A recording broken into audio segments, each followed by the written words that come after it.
So the SFOC application here, once you access it from the website, before you start just filling it in online, hit download here and download it to your system so that you can fill it in on your computer. Because if you fill this in through this web interface, it's going to prevent you from being able to save it with all the writing that you've put in. All right, so I talked about your applications. This is where the new regulations are really making a huge improvement on what is the current framework. Because the current framework, I talked about there being recreational regulations, then there's two different types of exemptions. Then in terms of SFOCs, you've got simplified, complex, and compliant. And then for each of those, you have your option of applying for either site-specific or standing. And the site-specific is for one area or one specific location at one specific date or time, whereas standing is for usually, it could be a single location, but it could be for a large area. It could be all of Manitoba. It could be all of Canada. That's what our standing application is for, all of Canada. But like I said, the standing is going to take 8 to 12 weeks to process, so you might not even get a chance to operate under your standing if you do it. So I would recommend right now, if you are going to go through this process, that you're going to apply for site-specific application as a complex operator. So you're going to fill this information out, your application date.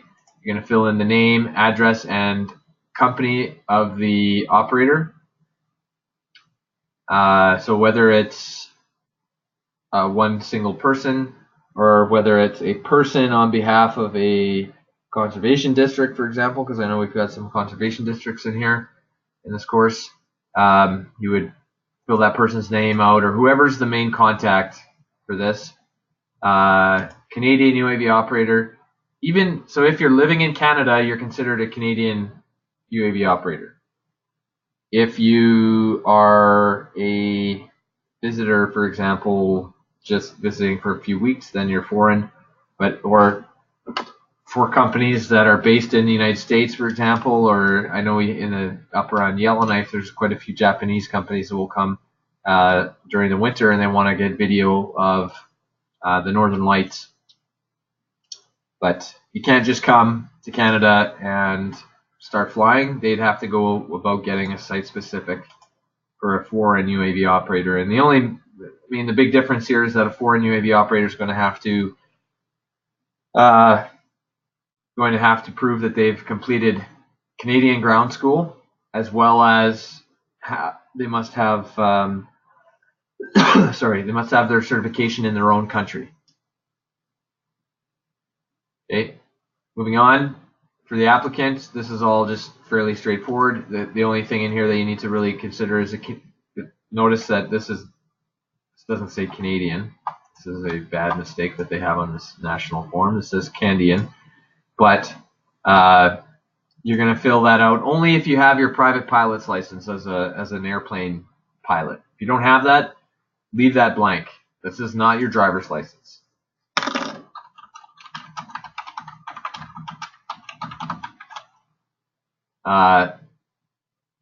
Then for this section, operation manager, just click same as applicant, same as applicant, same as operation manager. All these boxes, you can just click the same.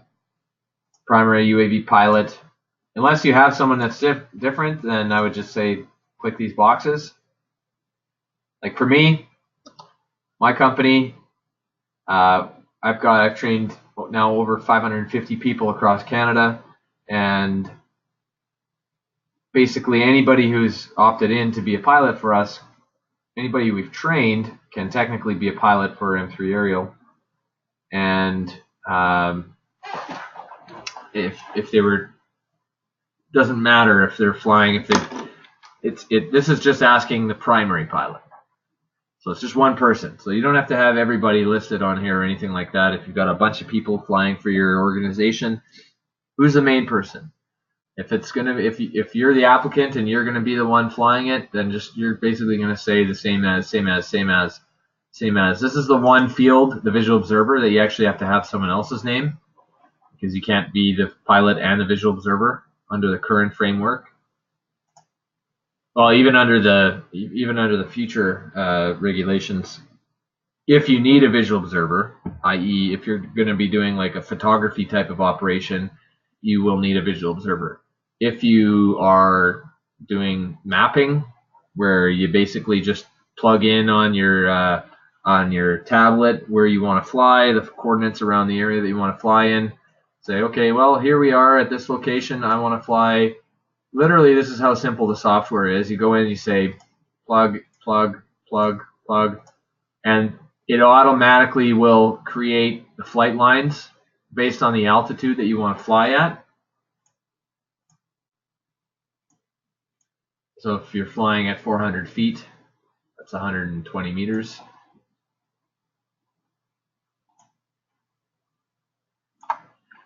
You're not going to be using Google Earth. I mean, you can use Google Earth to plan your flights and export it from Google Earth and import it into Drone Deploy, for example. But it's so easy with a lot of the systems out there now. Drone Deploy and Map Pilot is what I use a lot of the time, and Field Agent for agricultural applications, or sometimes I'll use Field Agent for elevation mapping and stuff like that. It's so simple. You just input in where you want to fly, say upload to drone, say go, and the drone takes off and flies itself. Then it goes back and forth, back and forth, back and forth, takes all these pictures, and then it comes back to the landing point and then lands.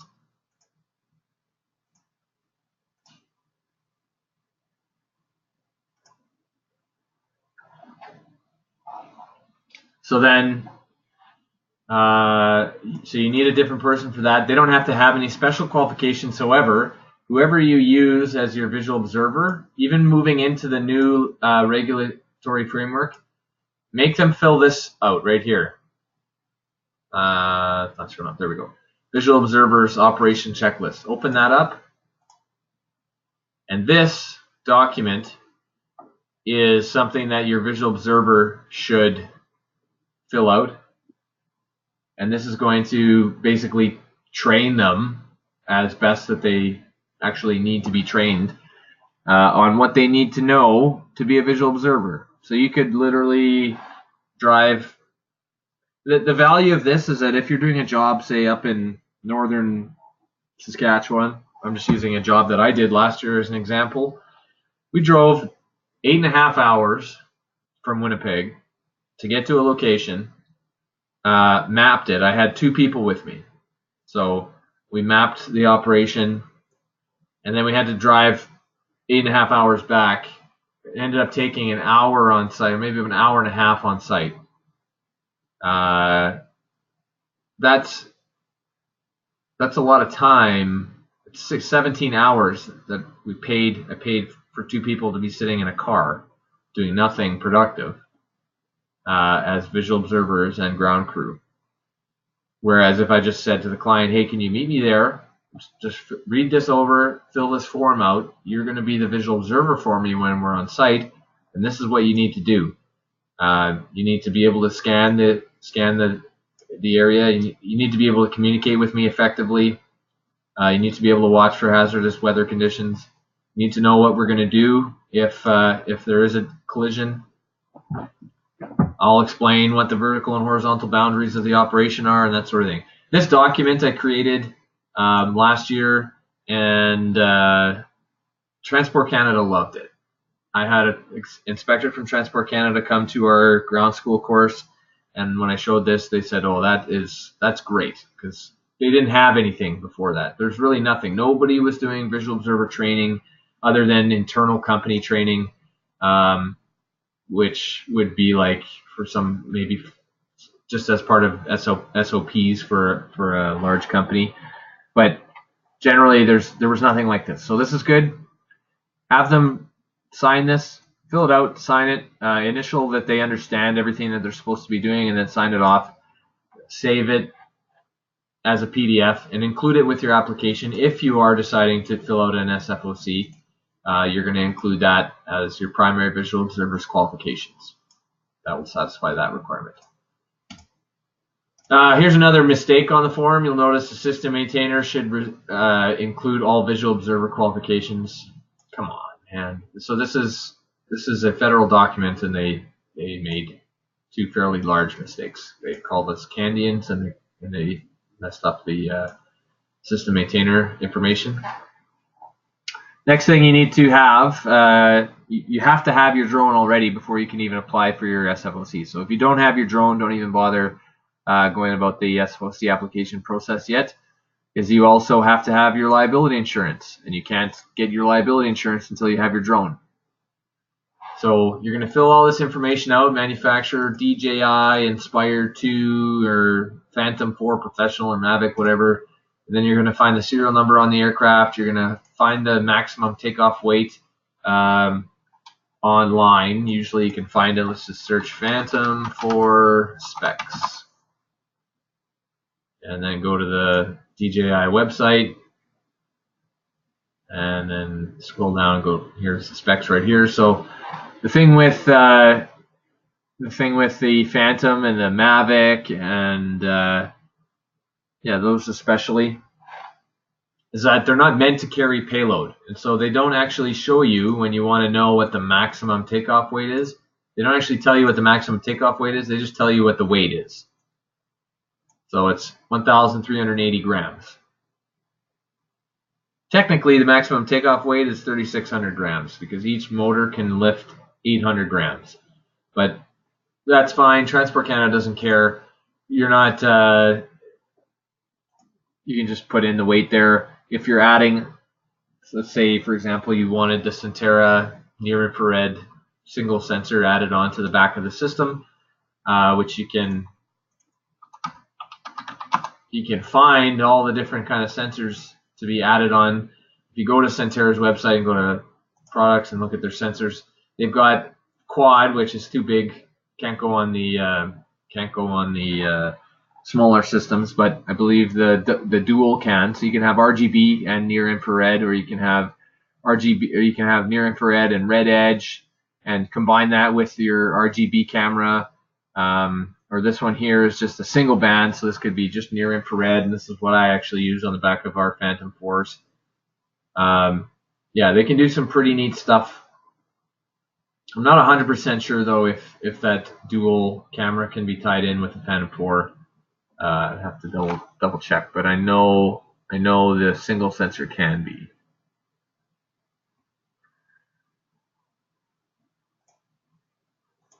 Okay, so you take that information. If you're going to add one of those sensors on, then you just take the weight of those sensors and throw it in here. Technically, the Phantom 4 can carry any of those smaller sensors. You wouldn't really want to put on the big one though. So Centera has a deal with DJI to do their integration of their sensors. It voids the warranty, unfortunately, with DJI, but you can still get insurance on it. So as long as you don't have a manufacturer warranty issue, which your insurance might cover anyways, if you have physical damage insurance. If you're getting one of those sensors, those are $3,000 plus sensors. Like the single near infrared sensor is about $3,000. That's more than the drone itself. If you're going to be using a Phantom with a $3,000 sensor on it, you're looking at around a $5,000 to $6,000 price range. Probably not a bad idea to actually have physical damage insurance on that unit, but I wouldn't be getting physical damage insurance just on a Phantom or just on a Mavic, because it's just not in my opinion, it's not really worth it. Command and control frequency you can find in the specs section there under remote controller. Operating frequency is 2.4 gigahertz. There's not very much. I know some of these systems, this is a Phantom 4 that we're looking at, not the Phantom 4 Pro. If we were to go to the Phantom 4 Pro, then it would say 2.4 to 2.483 and 5.805 or something like that to 5.845 or something like that. It gives you a range. There's not enough space on the form to put in very much information there. So for command and control, if you're using one of the newer Mavics, or if you're using a Phantom 4 Pro or Inspire 2 or matrice or something like that, then you would put in here like 2.4 to 5.8 gigahertz. If there are any specific modifications, like the Centera single sensor or whatever it is, then you can say yes. You're going to have to include a description as one of the documents. I'll show you that in a little bit. And then if you have any maintenance procedures in place, all you have to do is say yes. Yes, we do. That's part of the documentation that we provide you with, or at least we provide you with documentation that outlines what you're going to need for your maintenance procedures. Liability insurance information. Like I said, you need all this information. You need your policy before you can get your SFOC, and you need to have your drone before you can get your policy. All right, so this section here, pay attention, very important. Operational information. What are you going to be using your drone for? Aerial work. That's it. Transport Canada does not need you to indicate if you're doing tree line inspections and riparian zone analysis or whatever. If you did that and you put that on there, then if you used it for anything else and you had an accident, they would go, okay, well, why were you like flying down the doing a ditch analysis or something like that if you didn't have it on there? Literally, that's all that they want you to put. The more vague you are, the better. And actually, that's as vague as it gets. And that is a terminology. That's a terminology that Transport Canada uses. I've kind of seen the inside. I've seen from the inside, and that is the best terminology to use. Is aerial work, and that covers you basically to use your drone for anything. And then they're good, and they'll accept that. You're basically saying, yeah, I'm using my drone for anything. I'm going to be flying within visual line of sight. Do not click beyond visual line of sight unless you've got some sort of crazy $100,000 equipment. You're not going to be able to fly beyond visual line of sight. So visual line of sight, maximum feet, 400 feet. That's going to be as high as you can fly it. So do not click on BVLOS. Do not click anything in this section above 400 feet because that requires specialized. You're going to have a special flight operations certificate for anything like that. Basically, you need a special drone, or if you want to fly above 400 feet, Transport Canada is going to need you to have extra measures set in place to protect against anything going wrong, more so than what just the basic measures of having one visual observer and one pilot. You might need to have 4 visual observers set up 1 mile away from each other to give you an extended visual line of sight so you can see if planes are coming from a further distance away, or something like that. Just if you want to do anything above 400 feet, let me know and I'll help you with your application, but don't just start off for the first time applying for more than that. You won't get it. Transport Canada works in a crawl, walk, run approach. So I want you to start small and then build up. For the site specific, you're going to actually have to provide specific dates. If you do decide that you want to apply for a standing area, I'm still going to tell you how to do it, but it's really not that much more complicated than what we're already doing for the site specific. Though Transport Canada has indicated that in order to get a standing application, in order to get a standing SFOC, you have to submit 3 site specific applications first, and then you're standing. If you're going to apply for a standing, what you're going to do is combine those 3 site specifics all into one. So for dates, we'd say 1, and pick a date that's at least 20 days ahead of whenever you're going to submit this. So maybe let's just say March 20 March. The second flight will take place on 21 March. Transport Canada is not going to, they don't check in to see this. They just want to see that you're capable of doing these, filling out the forms and preparing for a successful operation. Okay, so we've got the 3 locations, the 3 dates. And then also, sorry, they want times from say 1200. That doesn't even give you enough space.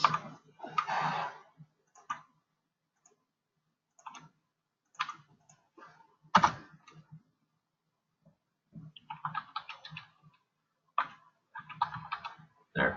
0800 to 1200 hours. Good enough. Locations. So you're going to need to have 3 different locations. So you can just literally have 3 different GPS locations. So you go into your map. You've got Winnipeg. I'm going to pull up the satellite. Doesn't matter where you go, really, for this. As long as you're not picking inside Class C airspace around the airport, make sure that wherever you do pick, it is Class G. And there's a lot of Class G. I mean, if you're picking areas outside of Winnipeg and you can't find Class G, like, look a little bit further outside Winnipeg, because most of these areas are Class G.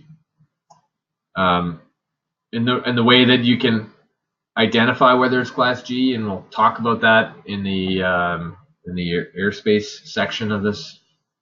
But there's a tool that you can use that can kind of help you identify at least where there's airdromes. It's called the UAV site selection tool. You may have heard of it. I may have showed it to you. I can't remember. But this UAV site selection tool is made by National Research Council of Canada. This shows where all of the airdromes, all the registered or certified airdromes in Canada are located. And if you just pick any spot that's not within any of these, now these aren't all controlled. Most of them are uncontrolled, actually. So let's just say up around Warren. Look, there's nothing around Warren for quite a while. So I'm going to pick 3 locations up around Warren, Manitoba that are, there's one right here. So if I just click here and I say, what's here? So I right-clicked. And what's here? It gives me GPS coordinates. So if you click on those GPS coordinates, it shows you in both degree and decimal format. So I'm going to copy that, and I'm going to throw that into my application. Okay, so that's one location.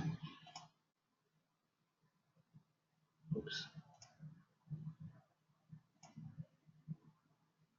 Okay, another one around there. Let's go with this field here. What's here? This field. Copy. This is the second location. The third location is going to be not very far away. Maybe this field.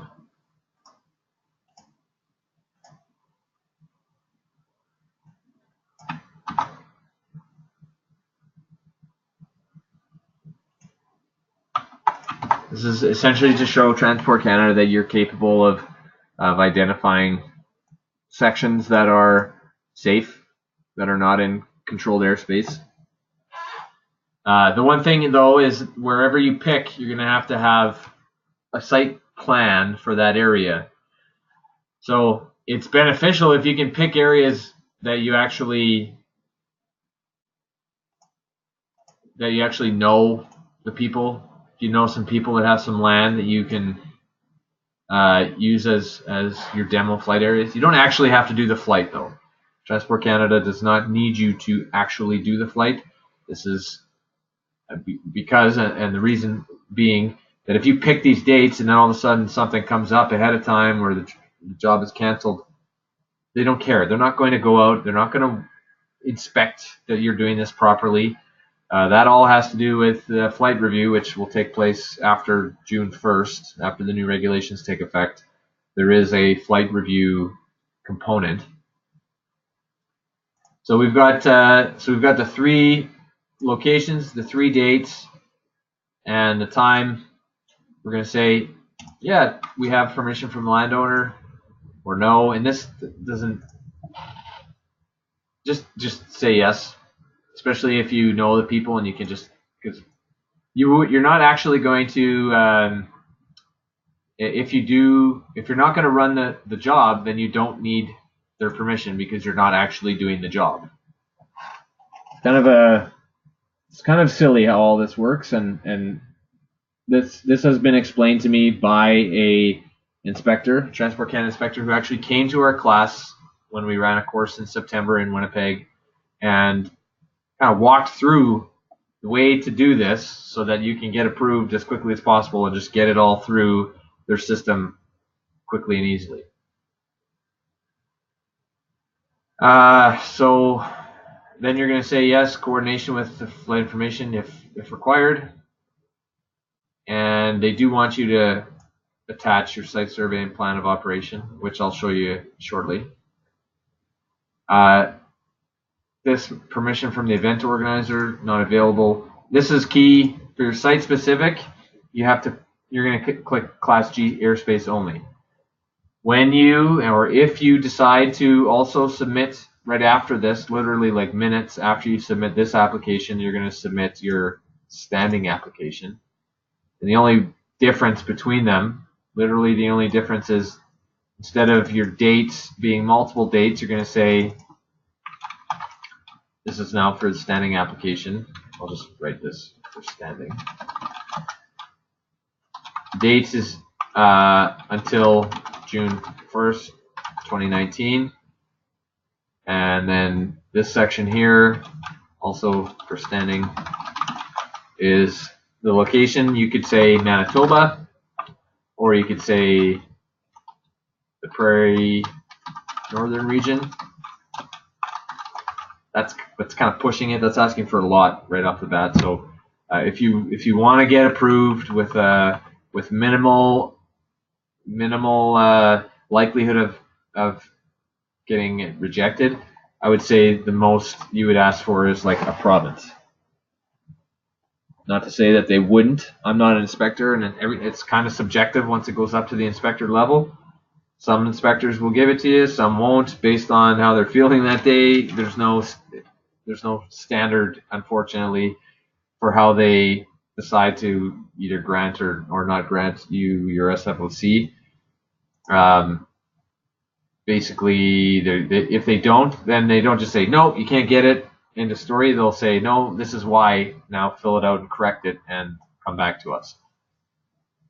So for the standing area, let's just say you're going to request Manitoba.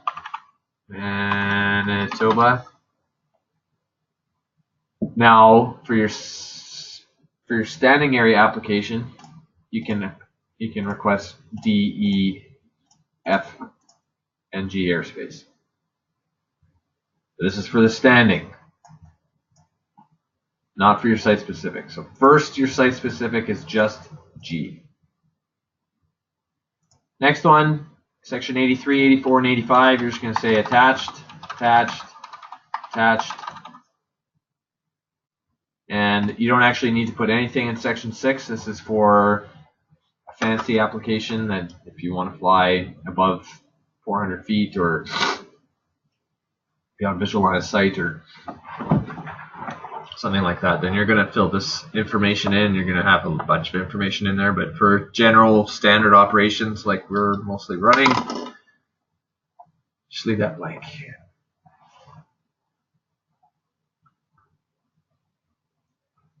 Next, fill this information out, sign it, date it, check that you are 18 years of age or older, because right now the requirements are that any pilot operating the ground, the RPAS has to be 18. They're changing that now to 16 for an advanced operator and 14 for a basic operator, or even less than that, as long as whoever is operating is in direct supervision of someone who has a basic operator's or advanced operator certificate. So you could have a 14-year-old who's got their basic operator certificate supervising a 6-year-old who's flying a 25-kilogram payload system at nighttime without insurance over Highway 1, middle of the night. And that's actually legal now. Well, as of June 1st, according to the regulations, where you're not allowed to fly with someone like me, my company, who's got a national standing. I can fly in any airspace other than A and B. which is 12,500 feet and higher, I will not be allowed to fly a Phantom 4 Professional in controlled airspace under the new regulations, nor will anybody else, unless DJI makes any of their systems right now. None of them are compliant, so they have to get some of their systems on the list of compliant systems. They're taking their time with that. But that's the dichotomy right now. There's good things about the new regulations, and there's really frustrating aspects of the new regulations. And the fact that DJI does not have any certified compliant aircraft really makes it hard for people to operate in controlled airspace, so under the advanced operators certificate.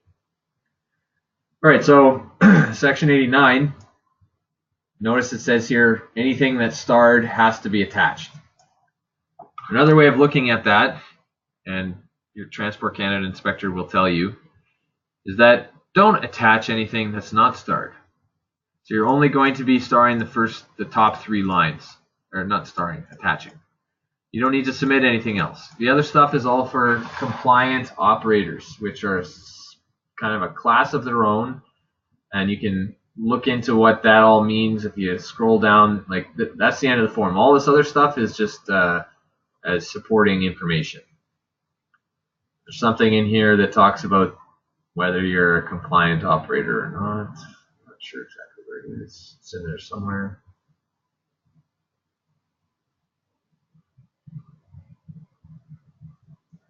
In either case, I highly recommend that you read through this. A compliant SFOC application, you have to have a bunch of extra stuff. So don't even bother trying to get compliant. It usually, like, we're not compliant. You have to have been operating for at least like 3 years, and you have to have a whole bunch of extra supplementary documentation. And what you get from being compliant really is basically the same as what we have right now to be able to fly nationally in any airspace. But yeah, there's not enough time for you to get that in any case. So don't bother applying for any of this stuff down here, or not applying for, but including. And then two of these things you might not even need anyway. So if you don't have a drone that has any modifications done to it, then you don't need to include that. And if you're not a corporation, then you don't need to include that one. Now I'm going to show you all this other stuff, how you can go about including this stuff. Your liability insurance, that's fairly straightforward. Either you have it or you don't. You have to have it in order to apply. So first, get your insurance.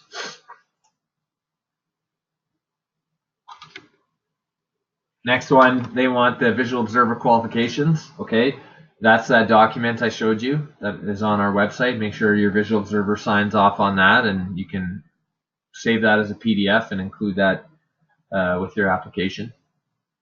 Your op manager, ground supervisor, and UAV pilot qualification details. That's fairly straightforward as well.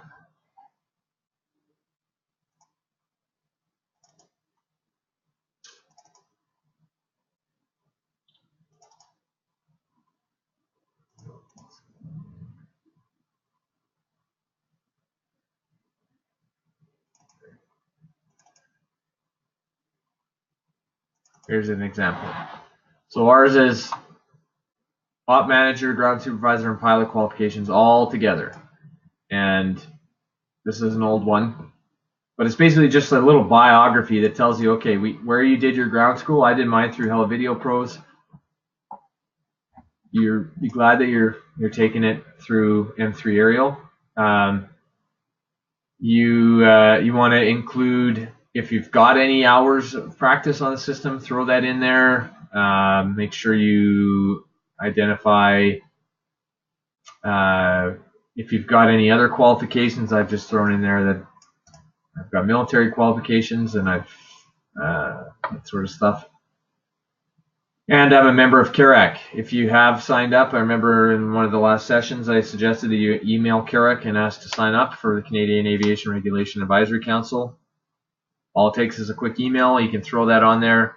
That stands out and they go, oh, this person is interested and is involved in or interested in the changing landscape of the drone industry. So that actually says quite a bit. So I would highly recommend, if you apply, it literally takes 5 minutes to send an email, and then we'll probably hear back within a day or two that you've been added to the list, and all of a sudden you're part of CARAC.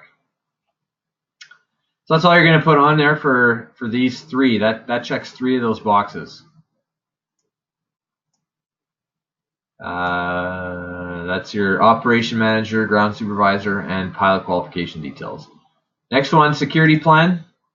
You can find that on the website right here. There's an example security plan, which there's not a whole lot of information in here. Anything that's in blue is our writing, and anything that's black is just basically Transport Canada's. It's taken from their old application in the Prairie Northern region. The way that their old application was structured was that they would say, "What are your?" They would literally just put this in there, and then you'd have to answer it by putting this in there, and they guide you, basically telling you what they want you to put in there. So this is a security plan. It's pretty straightforward. If you do your own, something similar to that, this is an example that you can use to help you with that. Then there's operating procedures, and emergency plan. So if you open that up, some of it's redacted because it's specific to my company. I don't want you just to copy and paste this. I want you to throw in there what your actual plan would be. But in a lot of this, you can pretty much use a lot of the same information, especially the emergency contingency checklist. Like, this is pretty standard. Just make sure that you change phone numbers and stuff like that are critical for the areas that you're operating in. Do a little bit of research. This part is probably going to take you the most amount of time, a few hours, to get everything sorted out and squared away. So you're throwing that all in there. There's flight checklists in here as well that they like you to have. So this checklist is a form fillable checklist that you can throw into your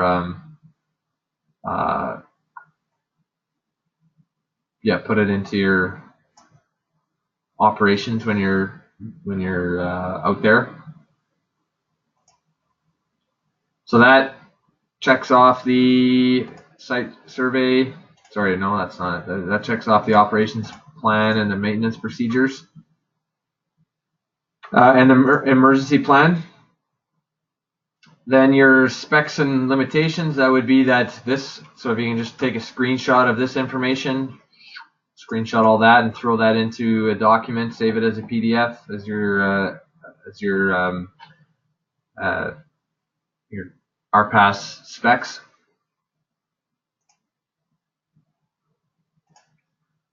The last one on here is the site survey, and that is the operation plan. The op plan, this is a crucial document. This is an example, and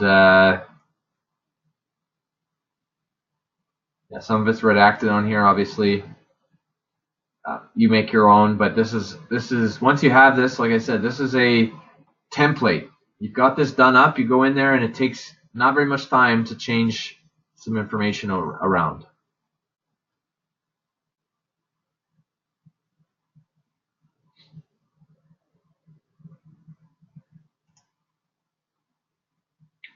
That's it. That's the SFOC. It takes maybe 4 to 8 hours, not 48, but 4 to 8. My first one took me 55 hours to complete. And it was about 44 pages long.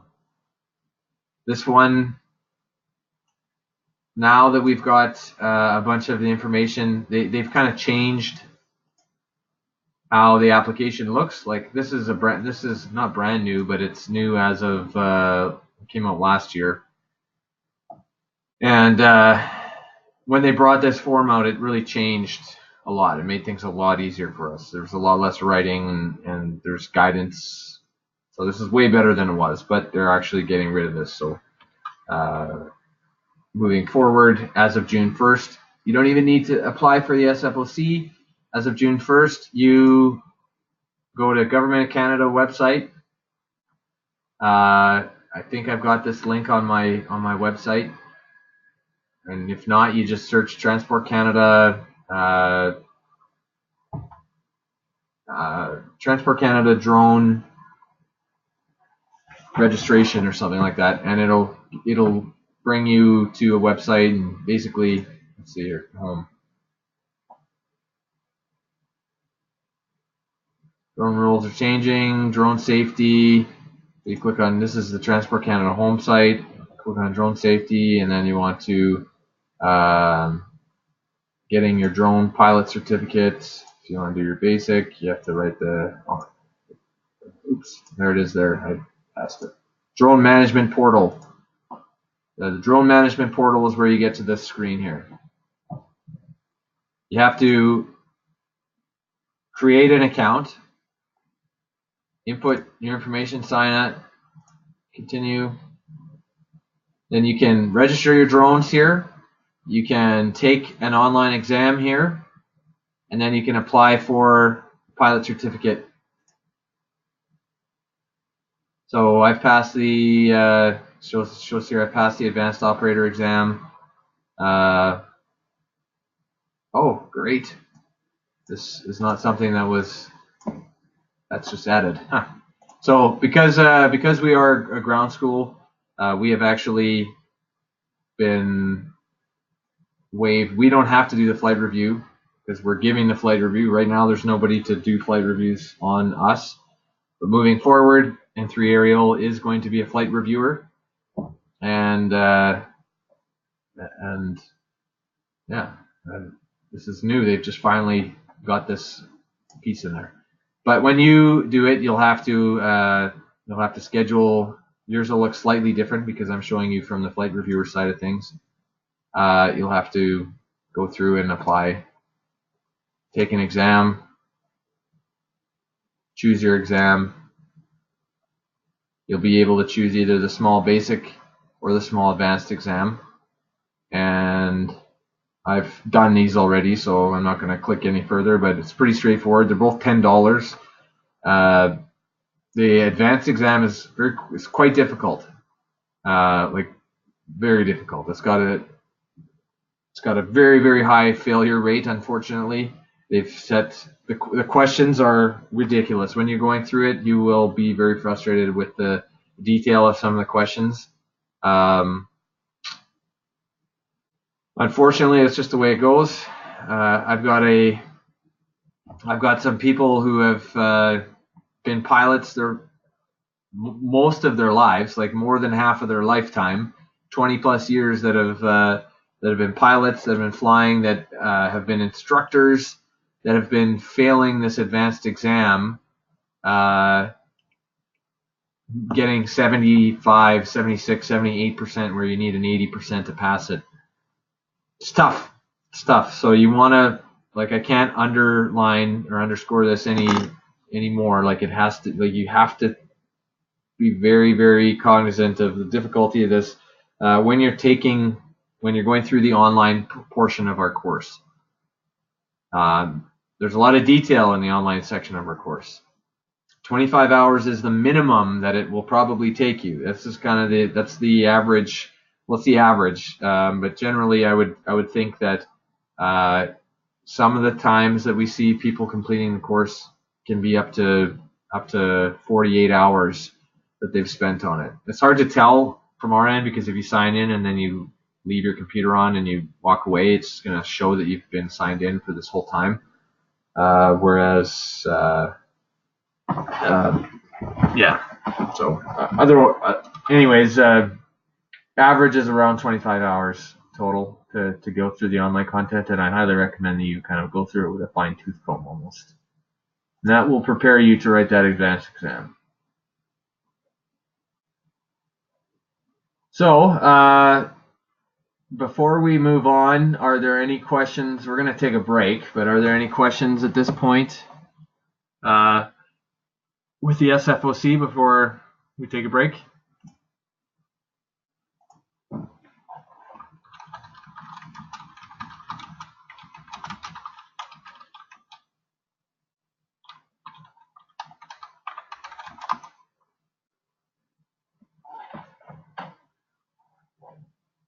Bueller? Nope. Okay, good. We'll take a break. We'll come back. It's 2:15 right now. We'll come back 2:30, 15-minute break here. And then we'll jump into equipment and processing. This section is not for the equipment and processing section is not on the exam. This is more for your benefit. This is added value to the course.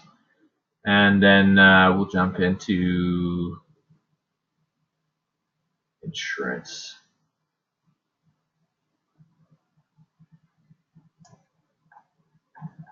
Okay, let's see a bit. 2:30.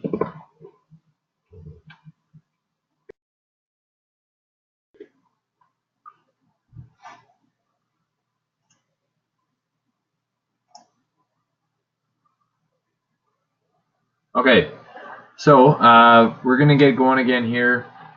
Just looking at the schedule for today, I was just looked through the last session that we did, and we actually covered insurance in that section. So the book is this insurance section is a little bit out of order. Normally, the reason it's out of order is because normally I get someone to guest speak, and I had moved it around to accommodate their schedule, and then they weren't able to speak for us last time, and so I went through it anyways. But so today we're going to touch on equipment and processing next, and then introduction to radio procedure, and then after that is interpreting aeronautical charts. And usually we actually do this on the last day. Like the session I just ran right before this one, we did interpreting aeronautical charts,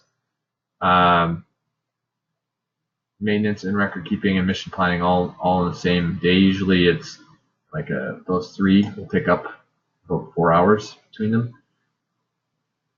So we'll see how we do today with these next few sessions, but the SFOC section is a really big one. We made it through that one. That's a time consumer. This equipment and processing section is valuable for you, but like I said, it's not a testable section.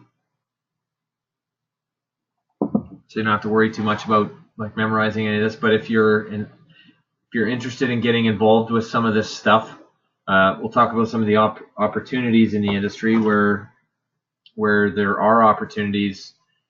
There's industries that are budding right now, and even though one of the reasons why there's opportunity there is cost. So I mean, for me, when I was first getting involved in this, I did some research and I saw, oh, agriculture, there's some opportunity there, and I had to, in order to get involved in it, which really leveraged my company and getting that experience in the agriculture side of things has really been super valuable, priceless.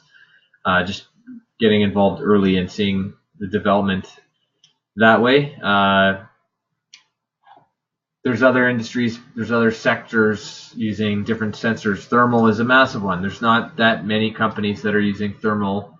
There's tons of applications for using thermal. So if you're able to get a thermal sensor and market yourself, there's lots of opportunities there. I'm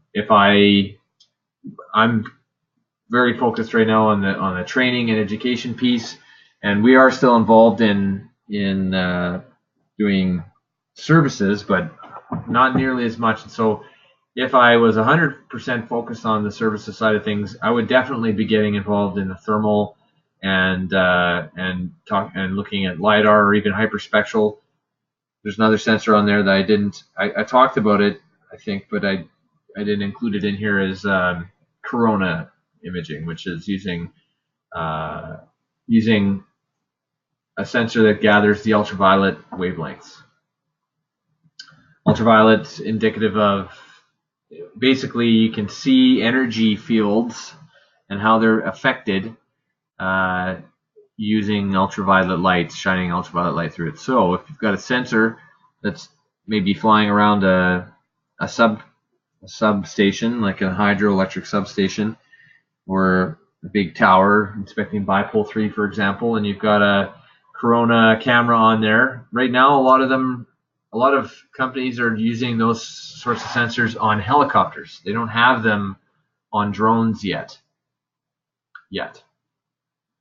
There are some that you can get. I think for an ultraviolet sensor, it starts at around $60,000, so it's quite expensive. But the types of jobs that you're able to get with that are high-paying jobs. Like, you're not going to be doing a job for $2,000 for a day using an ultraviolet sensor. You'll probably be getting paid $5,000 to $10,000 for a day's work using an ultraviolet sensor, because it's specialized. It's very specialized.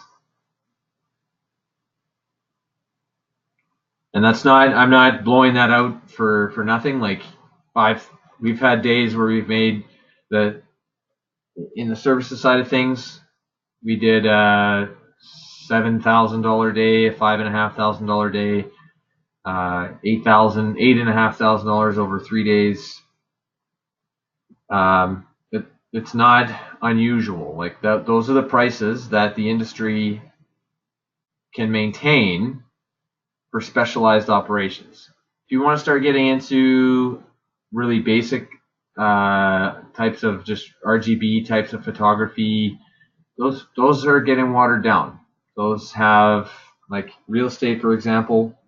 Although there's a huge opportunity for real estate now coming in. If you can get a compliant aircraft, which unfortunately Transport Canada hasn't officially released their this is their list of aircraft that are compliant, and I've already showed you how Centerra has their Phoenix, which is a fixed wing system that's compliant, and I'm sure we'll be able to get the ability to fly over people. But right now, Transport Canada just released a couple weeks ago their RPAS safety assurance standards, and you can see none of these systems have been approved to fly over people. Most of them can fly, pretty much all of them can fly in controlled airspace, except for the Kespri drone for some reason. I'm not sure why they can't. They're the only one that can't fly in controlled airspace, but they can fly near people. And then we're waiting on the companies to get their permission to fly over people, and some of them will and some of them won't. I can guarantee SenseFly is going to get that, because they've already done operations where they've flown over people. You can find it on YouTube probably, of Indro Robotics out of Vancouver did an operation where they flew an EB over downtown Victoria, BC, and they mapped downtown Victoria, and that was used as a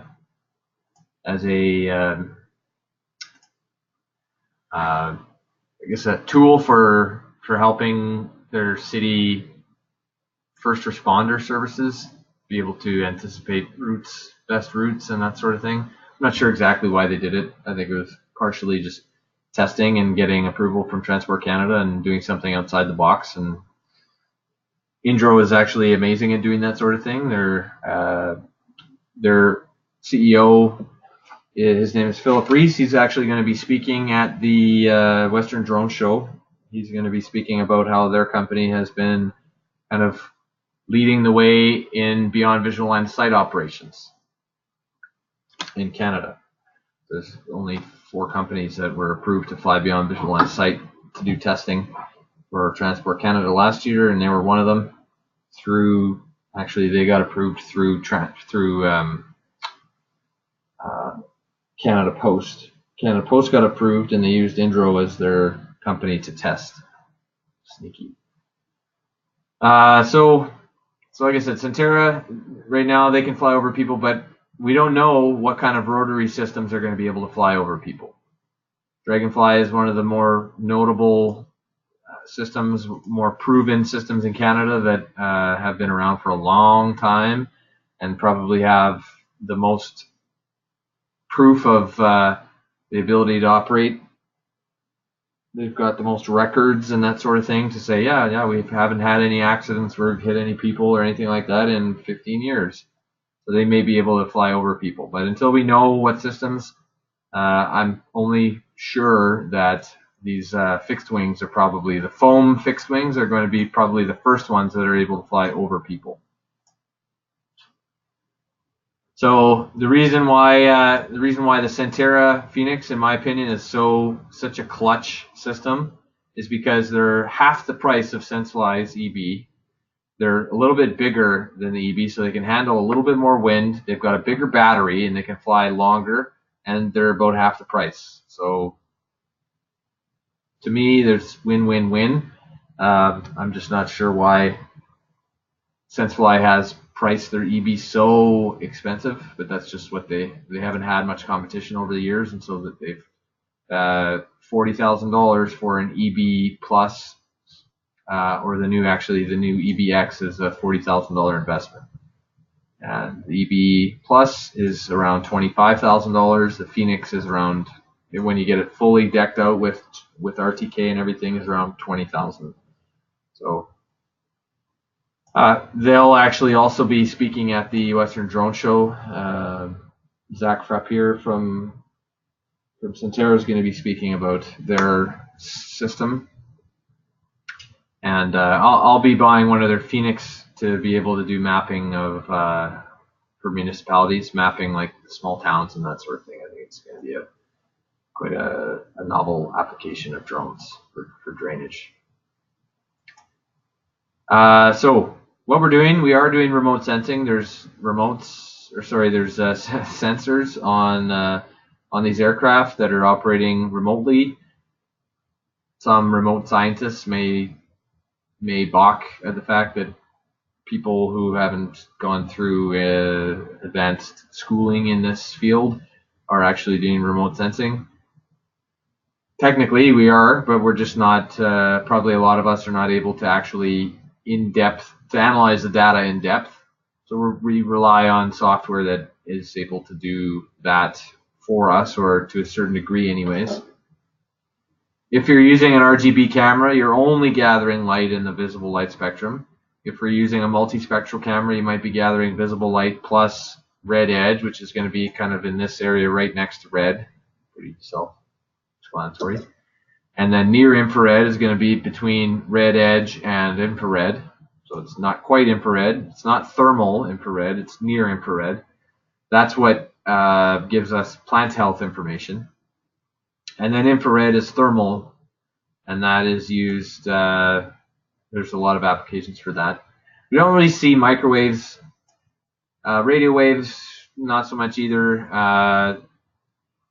We might see ground penetrating radar as one type of application of using like radio wave information to blast down at the ground and try to identify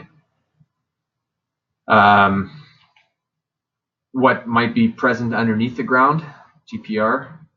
That's a new type of sensor, and that's a very expensive sensor as well. And I've heard of one company in the United Kingdom that is using a sensor on a drone that's a GPR. There's gas detection sensors. There's other types of sensors like that as well. But ultimately, this is kind of the area that we're operating in, infrared to ultraviolet.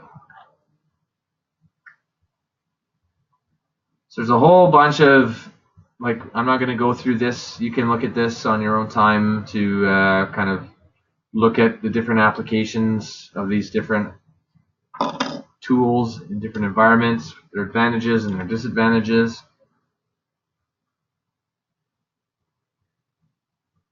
Some of them have huge amounts of data. That's a problem with thermal infrared. If you want to do like a thermal infrared map of a field, you're gathering a ton of data. So it's very,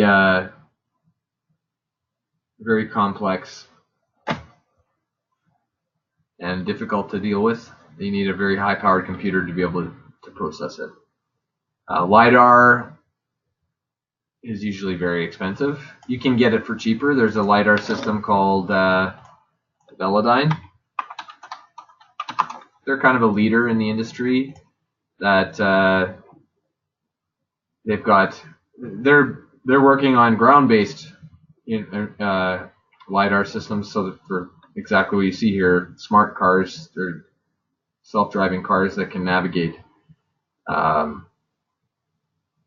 products. So they've got all these different types. Basically, what we can get on drones that are 25 kilograms or less is the Puck Lite.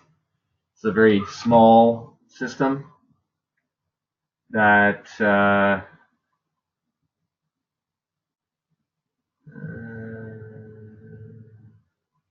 data sheet. Yeah, they used to have their specs on their website, but it looks like they took it down. I don't know the exact weight, but it's heavy enough that you can't just put it on a Phantom or an Inspire or something like that. It's got to be on a system that's got a heavy enough lift capability. Like, I don't even think the Matrice 210 would be able to carry it. Maybe they could, but I know we're starting to use bigger systems.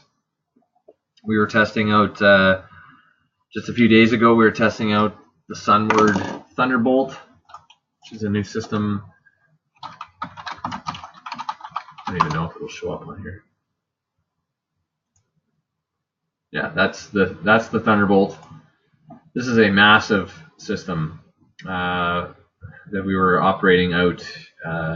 It's a Chinese-made aircraft that we were operating out by Micropilot the other day. It's quite interesting. So Sunward's actually doing some really cool stuff. They're converting this small aircraft right here into a drone. And there's a company based in Winnipeg called Aurora Aerial, and they're the ones that are kind of dealing.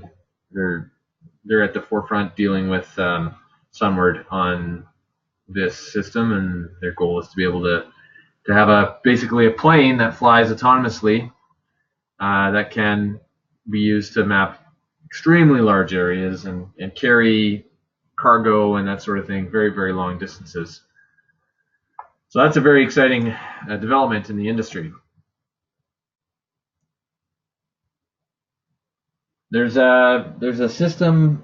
There's a video. I can't remember. I think.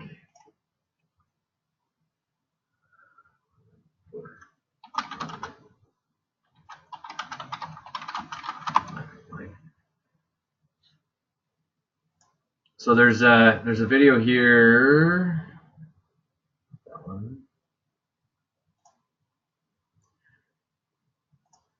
So this drone is actually flying through a mine. You can see there the LiDAR sensor on it is spinning around. You probably can't see it very well on your screen, but it's using LiDAR to detect where the walls are. Like, it's flying autonomously right now. You can see autonomous underground drone flight beyond visual line of sight. So the team has basically said, go forth, drone, and discover. And so the drone flies, it goes down this hole. It's beyond visual line of sight, so the team is not able to see it anymore. The drone's using its LiDAR sensor to fly and detect where obstacles are. So it's creating a three-dimensional rendering, which now they're able to pull into software and look at in 3 dimensions. So they actually pull it out, and it's pretty cool when you look at it like this. The inside of a mine, completely mapped, showing where the drone went. Pretty crazy. So that's LiDAR. LiDAR can be used at nighttime. It can be used in the complete darkness, obviously, in this case.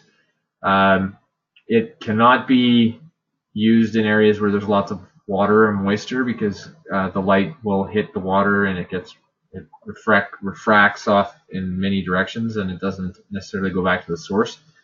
But you can see there what the LiDAR sensor actually looks like. So this is a bigger system. This might be a Matrice 600.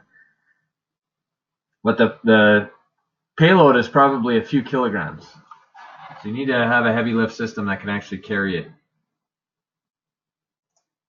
That's a cool application. That would be a very expensive system. That whole system is probably $100,000 to $150,000 just for the LiDAR and for the drone itself. All that together, it's very expensive.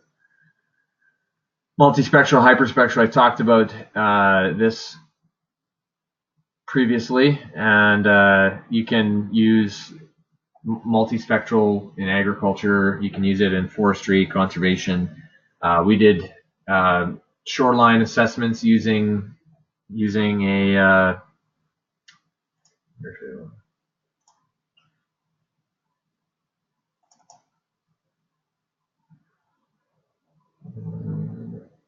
this is all different examples of NDVI plot trial assessments. There was a shoreline one that we did, riverbank there. So this is comparing a elevation map. There's the water, and then the elevation starts to come up as the shoreline increases, and then I didn't actually use ground control in here, so we weren't able to. The elevation is not precise, but you can see the difference in certain areas where there's less vegetation is going to show up in the NDVI versus areas that have more vegetation. So all along here, this is a walking path, and so this is mostly grass, and it shows up with low NDVI values in comparison to the trees, for example, which have high NDVI values. And then along the shoreline, some of these types of bushes and stuff are they're going to give off a higher reflective index. Obviously, the water absorbs it completely, and we see basically there's no life in there, obviously. So we've been trying to get involved in a study with Fort White to do some algae analysis, because algae will reflect light in a similar way. Algae contains chlorophyll. However, subsurface algae is not going to give you very good accuracy using near infrared, because it's not at the surface level, and water actually reflects in many different directions, so you're not getting the data back to the sensor very well. So we need a hyperspectral or a specialized sensor to be able to get good data in that way. That's a project that we're working on, though. Pretty exciting. So here's a bunch of different types of remote sensors that you can use. I mean, this is just a standard DSLR camera. I don't have there's a whole bunch of different models that you can get, so I don't have a price tag on that, but they range in anywhere from $500 to $3,000, depending on the megapixels and all that kind of thing you're interested in. The price tag on the DJI Z30, which is a 30 times optical zoom. This camera is very, very useful for many, many applications. It has to go on the Matrice 210 though, or 200 series. It used to be 9,000, now it's come down to around 5,000 Canadian. This system here is the standard stock camera that goes with the Inspire 2. It's about a $2,500 camera. You can get the X7, which is I think $7,000. It collects 6K video instead of 4K. We're doing a movie shoot with that next week, I believe. Yeah, just over a week from now. So cinema is basically, they're at the point where they want this as a minimum. They're not going to want Phantom 4K video. They want the sensor in here is bigger than the sensor in the Phantom 4, and so they want you to have what we're hearing is they don't want Phantom 4s anymore. They want higher quality cameras.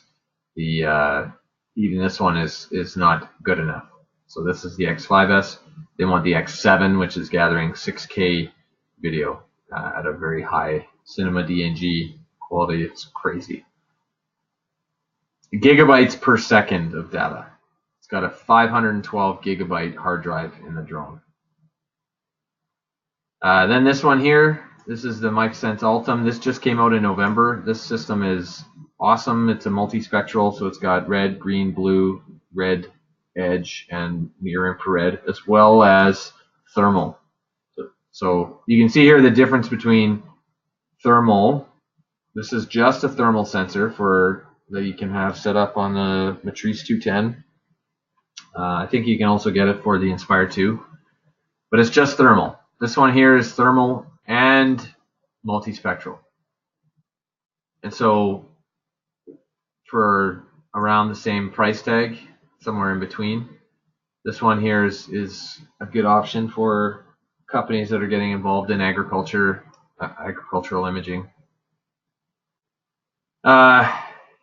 Here's the single sensor from Centera that I've been talking about. We've been using this one for a while. It's simple for doing certain types of analysis. It's very useful. We've done some more scientific analysis that they don't want just near infrared. They want more information, so you need a multispectral. And then the MicroSense Parrot is usually the next option up. Sorry, not the MicroSense Parrot. Parrot is a company, and MicroSense is another company. It should be MicroSense Red Edge. They partnered on the Sequoia, but they are not partners on this one. So I need to take that out of there. Slant Range is another company that does near infrared imaging. This is a very large sensor. You need the Matrice 100 or 200 platforms. Here's the propeller arrow points that I talked about. Very useful for doing elevation mapping. We've got a set of them. They cost about $8,800. With taxes, it's a little bit more than that. And then you've got to pay an annual fee to go along with using it. And processing is extra. Well, yeah, processing is extra as well. So they do get costly. They're quite costly to use. We've got tracking systems. This is called the Marco Polo. This little sensor here is about 12 grams. Sorry, it's not a sensor. It's a beacon, transmitting beacon that is it's a very weak transmitter. It only transmits for about 2 miles, but it's accurate and up to 2 miles away to within a few feet. And so you can attach that on. If you've got a system that you really don't want to lose, if you had a flyaway, you'd be absolutely crushed. Maybe we're talking in the $5,000 to $10,000 to $50,000 range. Then you might want to outfit it with a Marco Polo tracker. Here's some options for software data processing platforms. So Pix4D is like a standard in the industry. A lot of companies want to be able to process the data themselves and have control over it. They don't want to upload it to have another company process it. We don't do that. I don't have the resources to do all the processing ourselves. We process on the cloud through Centera. We process through Maps Made Easy, and we process through Propeller. I don't use Drone Deploy. It is a good option, but Drone Deploy requires a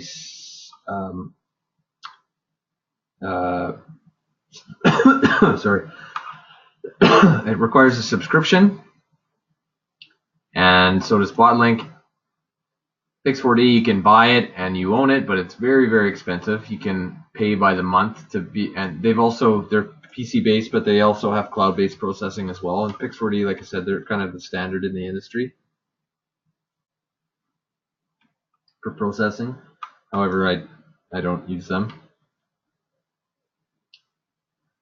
And when you process, you can choose a bunch of different outputs. Sometimes usually your clients is not going to want a JPEG, but if they're just getting photography, then maybe a JPEG is a good option. But usually from a whole bunch of JPEGs, you can stitch together a TIFF or a geotiff. JPEGs are often, you can have them geotagged. So the drone actually, when it takes a picture, it inputs metadata into that picture's file. Says, okay, this picture was taken at this location, at this altitude, at this time, and then you can just import a whole bunch of JPEGs into any one of these stitching platforms, process the data, create a GeoTIFF, which is a geo-referenced TIFF file, where essentially every pixel in the image is assigned an elevation and a latitude and longitudinal coordinate. Last thing, shapefiles. These are common for a lot of software use shapefiles. They are in a vector format, which is different than the raster. It's kind of hard. I don't want to get too bogged down in trying to explain those. So if you want to learn more about shapefiles, and if you've got software that needs that kind of data, then look into shapefiles. They call it a shapefile, but it's really a combination of 3 different types of files all added into one kind of folder. And it translates well into GIS and agri-based softwares such as FarmWorks, SMS Basic.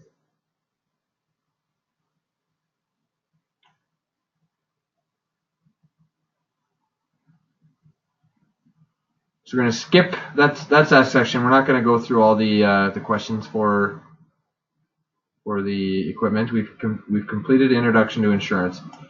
So I'm going to jump into the radio procedure stuff right away here, and then when we're done radio procedure, we'll take another break. This is a surprisingly important section. I say surprisingly important because even though Transport Canada does not issue any certification for your radio operator certificate, it is all through Industry Canada. They actually test you on it in the new Advanced Operator certificate, because you are required to have your VHF radio operators certification with aeronautical qualification. It's called the ROCA. You're required to have that if you're operating in mandatory frequency or controlled airspace. You have to have a radio that's capable of monitoring that frequency, or whatever the frequency is in that airspace. So this is a good example of one. It used to be 400. It's actually come down quite a bit. So just look on here, ICOM ICA6. That's on GA. It'll be like $300. So it's come down a bit in price. This is a very high quality system. It transmits for about 5 miles. It's got a nice robust battery. It it holds its charge for a long time. We've only actually had to charge our radio maybe 3 times all season. I would advise having a backup battery though with you, just in case something goes haywire. You have to be able to monitor the frequency. It's also good to have in case you, I don't know, if you're a hiker or anything like that, you like to go out, or snowmobiling or anything where you're far away from people and something goes wrong, then at least you've got something that you can reach airplanes using this. So if you fall and you're lying on your back on the ground, you're looking up at the sky, can barely move, your cell has no signal, and you look up and you see a white streak way up in the sky, you might be able to press this red button on there that says 121.5. That is the emergency frequency, and you would never broadcast on that unless you were absolutely, there was an emergency. But that is a good application for it. If you're risking life and limb, or if you're in a situation where it's dire, you could broadcast on that frequency. Say, we need help. I'm located at this location. Can you relay a signal for us to the ground? Because a lot of time, these types of systems, they're great for going up, but they don't go to to the side very well. What I mean by that is, let's just say you're hiking and the terrain is like this, and you fall down a ledge right here and you're lying on the ground, where your signal goes up quite well, up and out. But if there's trees around here, then your signal gets a little bit narrowed down, and you're not able to broadcast at the same angle. So at least if you're looking up and you're seeing a plane up in the sky, as long as this distance is 5 miles, then you should be good to go. Should be able to reach the plane.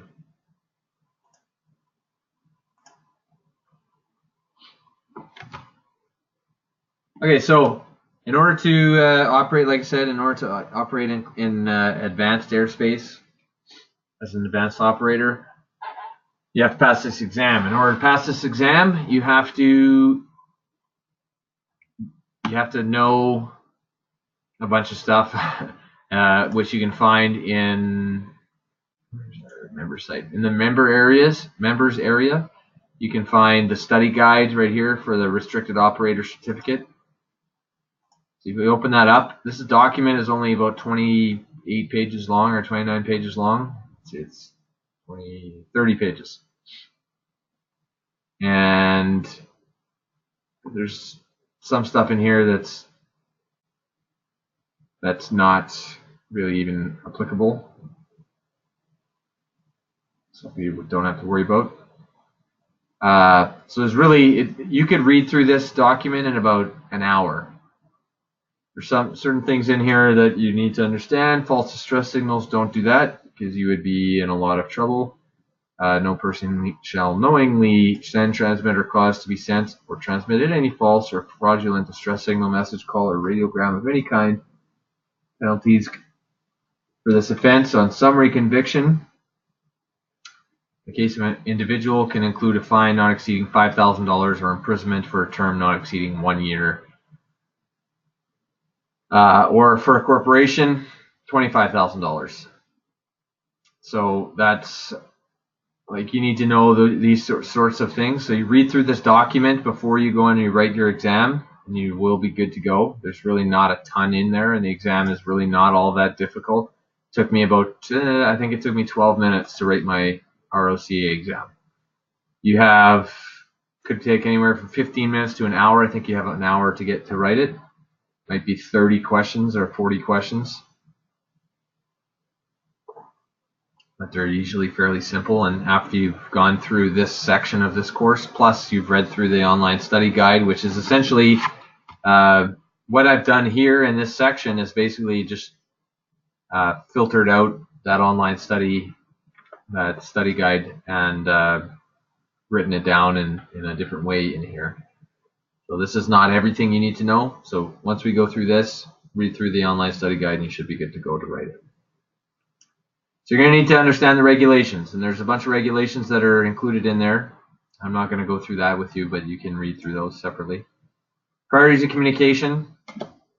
What that means is when you're talking to someone on the radio, or if you hear other people talking on the radio, you have to be able to assess what they're talking about and decide if what they're talking about is more important than what you want to talk about. So if you hear on the radio, and this is kind of where I use military examples because I come from the military background. In theater, if there's people operating, there's tons of different units that are out chit-chatting with headquarters, giving their location, asking for administrative assistance, sending more supplies or whatever it is. As soon as someone makes a contact call, they say, contact, wait out. Everybody else shuts up. That is a distress signal. That's the highest level of priority of communication. They'll either stop talking or switch to a different frequency. Anybody who doesn't need to be involved in that. headquarters is tuned in 100% onto that call, just like a Mayday call. So the equivalent to contact in the military is Mayday in aviation. Mayday, Mayday is, as you heard in movies and maybe if you have any aviation background at all, Mayday, Mayday, that is the distress signal. That's the distress call. That's the pro word, the procedural word for distress. The next one is urgency. Anything that's urgent is going to be a pan-pan. Pan-pan is the call that you're going to put out if you have an urgent situation. For us as drone operators, a distress signal might be what I've heard in the industry. An example of a distress signal would be if you're operating in Class C airspace and you have a flyaway and your drone is heading straight for the airport, that would be a Mayday. You could call Mayday, Mayday.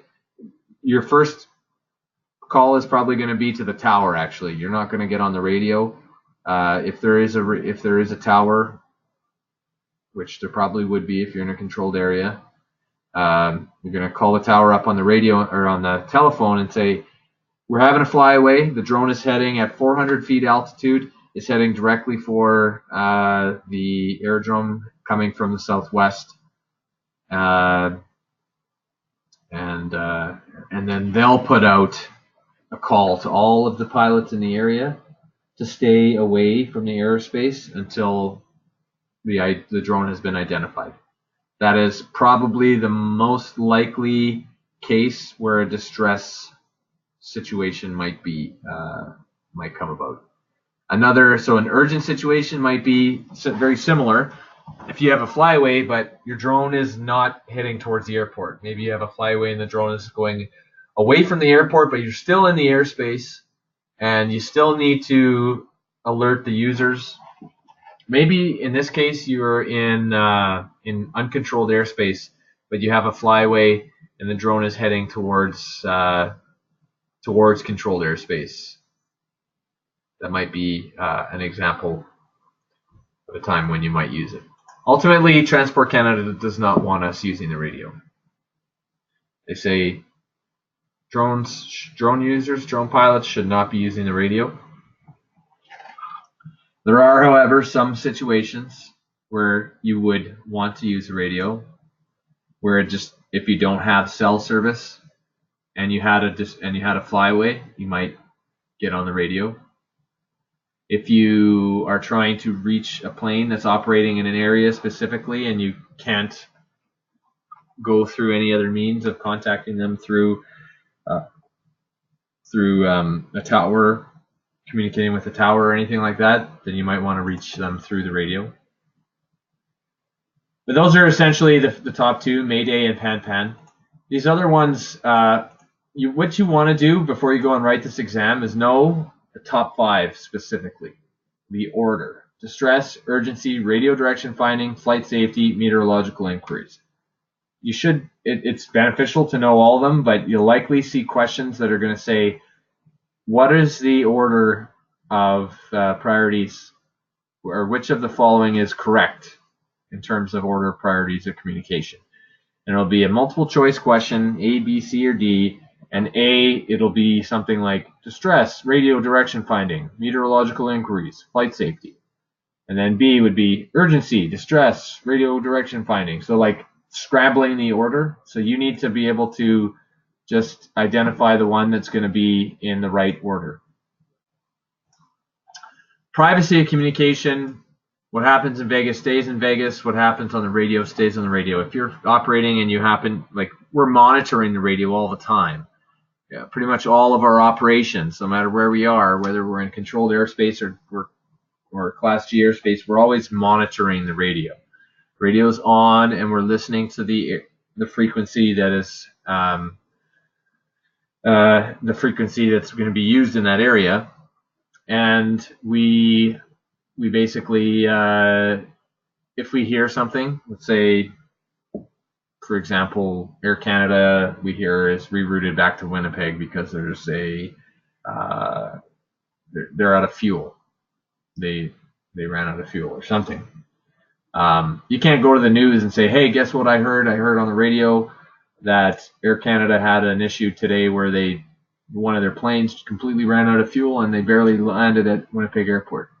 That's not for you to tell. That's for the airport or the air carrier to communicate with the news.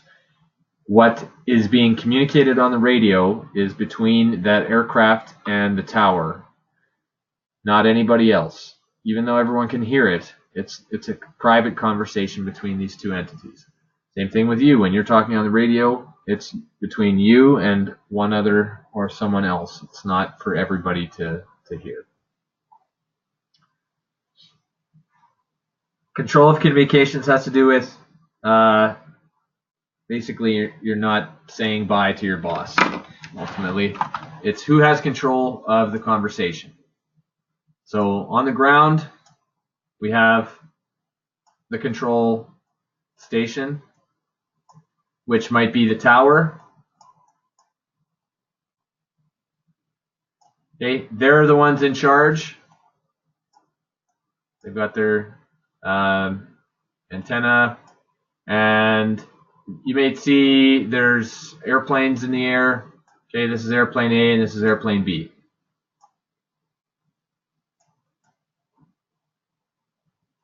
If airplane A calls the tower has control.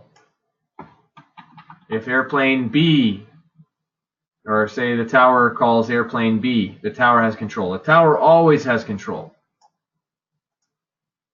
The only difference here is that if airplane A calls airplane B, B has control. The plane that's being called has control. So if A calls B, then B is the one that will basically be able to end the conversation. If B calls A, then A can end the conversation. If A calls the tower ends the conversation, the tower has control, and if the tower calls the plane, the tower has control. The tower always has control if they're involved in the conversation. So that's control of communications. Ultimately, what it boils down to is the tower is kind of like headquarters.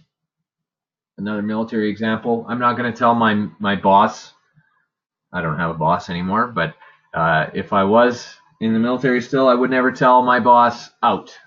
Out means I'm done talking to you. They tell me out. I tell them over. Over gives the conversation over to them. When you say over and you're talking on the radio, that means you're done talking. Now it's their turn to talk. You would never say over and out because that means I'm done talking, it's your turn. No, just kidding, we're done talking totally.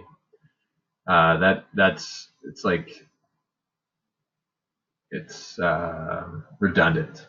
You wouldn't say over and out. You would just say either over or out.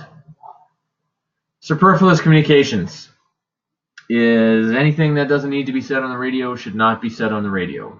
Only communicate exactly what is required, mission specific, operational specific information. And then we talked about false distress signals, and we talked about the fines. Remember the fines when you go into the exam, they're probably going to be asked. That's probably going to be one of the questions that's asked on the exam, and that might be a question that you'll see on the advanced operators exam also. For some reason, they ask questions about this stuff, and so because you have to have your ROCA to be able to operate in advanced airspace, for some reason they felt like we should test them on their radio operators' knowledge. So make sure that you get your ROCA before you even attempt your advanced operators exam. Make sure you know the phonetic alphabet. This is pretty basic stuff. Alpha, Bravo, Charlie, Delta, Echo, and so on and so forth. You need to know all this stuff. It's important. That's how letters are communicated over the radio. Okay, operating procedures. How you should speak on the radio. Make sure that you are using, you're speaking clearly, and you're enunciating and your pronunciation is clear and your enunciation is clear. Your time and date is going to be communicated as a 24-hour clock system. That's 4 figures. So instead of 1:45 p.m., though you might say 13:45 hours, it's actually communicated on the radio as 1345 hours. Phonetic alphabet, I mentioned that already, know that. Transmission of numbers is going to be spoken. So this frequency here, which this is the emergency frequency, you need to make note of that as well. That's an important frequency. You might be asked that. 121.5 is how you would say it. Pro words, procedural words, we call them pro words. Things that you should not say. Anything like slang. Okay is slang. Okay is not what you, if someone tells you something and you're going to confirm it, you say either affirmative or Roger. There's a list of pro words in the study guide near the back. They're all capitalized here. They're there. So you might say affirm. You might say Roger. I have received all your last transmission. Also, basically understood.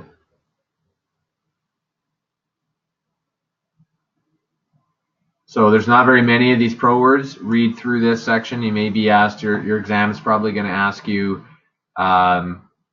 something like, what would you say if you received instruction and confirmed that you will comply with the request of the transmitter?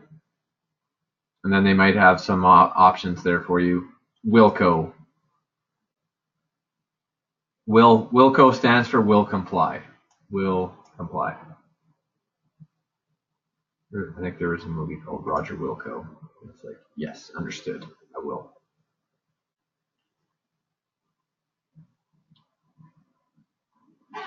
Next is don't say 10-4, don't say over and out, don't say breaker. I didn't make these things up, by the way. This is all word for word. This part is all from the study guide. So it's not me trying to be funny. That's just stuff they had in there. Check on how you actually make radio calls, announcing your call sign, which, by the way, as drone operators, we don't have call signs. And unfortunately, under the new guidelines, your registration number is going to be like a 12-digit number. And so right now, Transport Canada hasn't identified how we identify ourselves on the radio, if we ever use the radio, if we say we're an unmanned air vehicle. There's actually been quite a bit of discussion about that lately on the Facebook Special Flight Operations Certificate group. If you want to join a good forum, that is a great forum to be a member of on Facebook.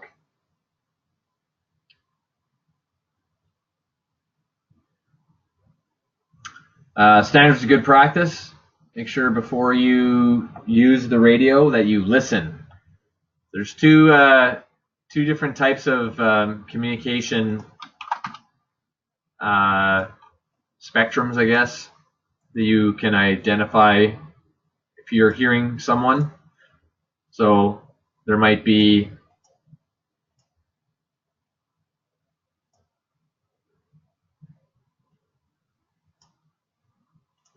something like, let's say that's green actually. So let's call this one loudness, and this one's called clarity.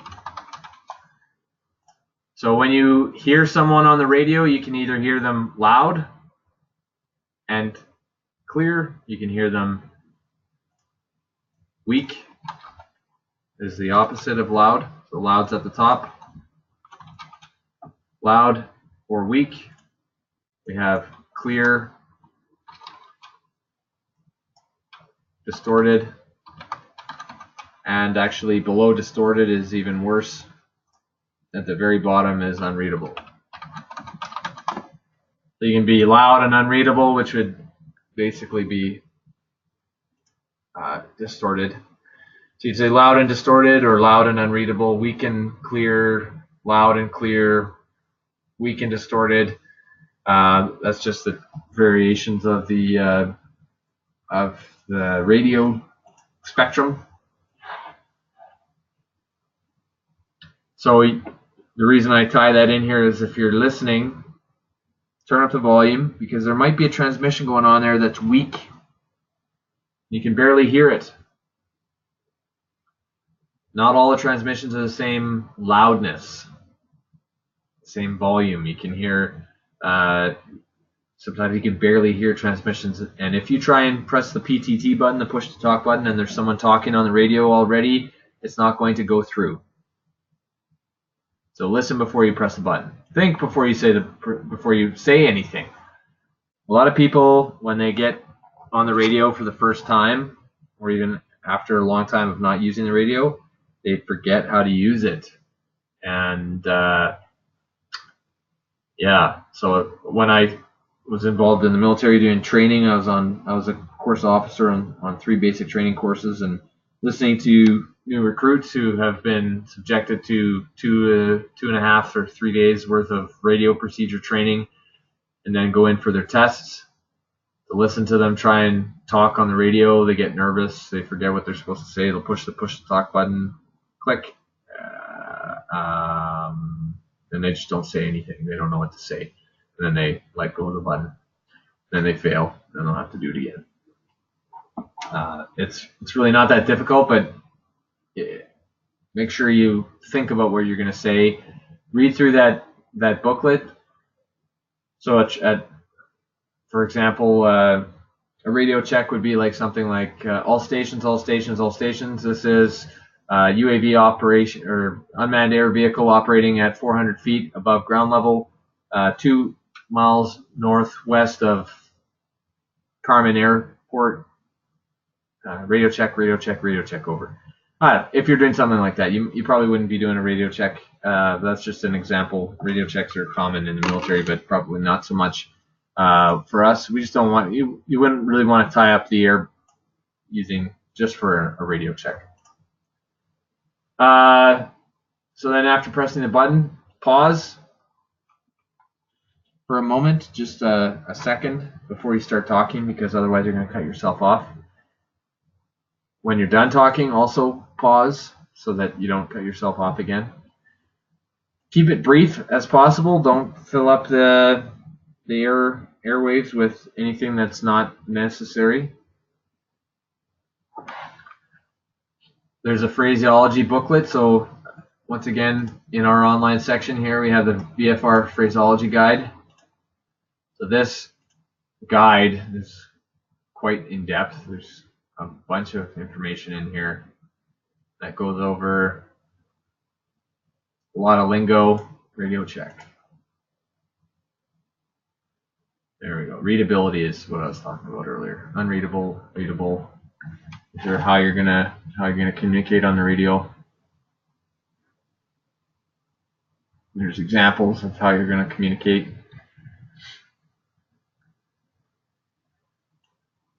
So you can check this ahead of time as well. I wouldn't say that you necessarily have to read through this entire booklet. It's quite a bit more in depth than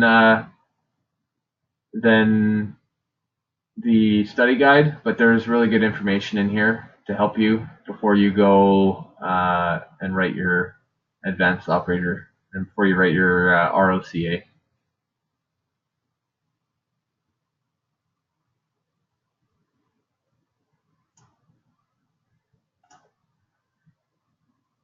Speak slowly. I say that, but it's actually not how it's done. Usually, if you listen to, there was a website called Live ATC, where you can go on and you can listen to, say, CYWG. I don't know if you'd be able to hear this or not.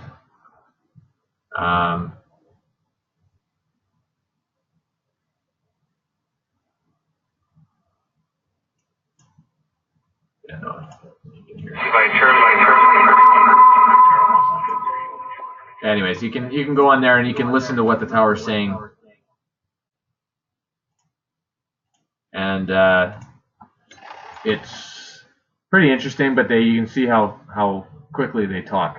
It's very difficult to understand what they're saying sometimes. Transmit only 3 things at a time, and keep it operational. Don't start talking about anything that's not, like, avoid general conversation. Pretty straightforward. Okay, that's the end of the radio operators section. We're gonna take a break now. It's 3:30. We'll come back at 3:45, and we'll go through interpreting aeronautical charts, and that'll take us to the last section of the stuff we're gonna do today. The interpreting aeronautical charts. Right. See you in 15 minutes. We're going to get up and running here now with the interpreting aeronautical charts section. Now this might end up going a little bit into the next class with this. What I want to do is introduce you to this and introduce you to some of the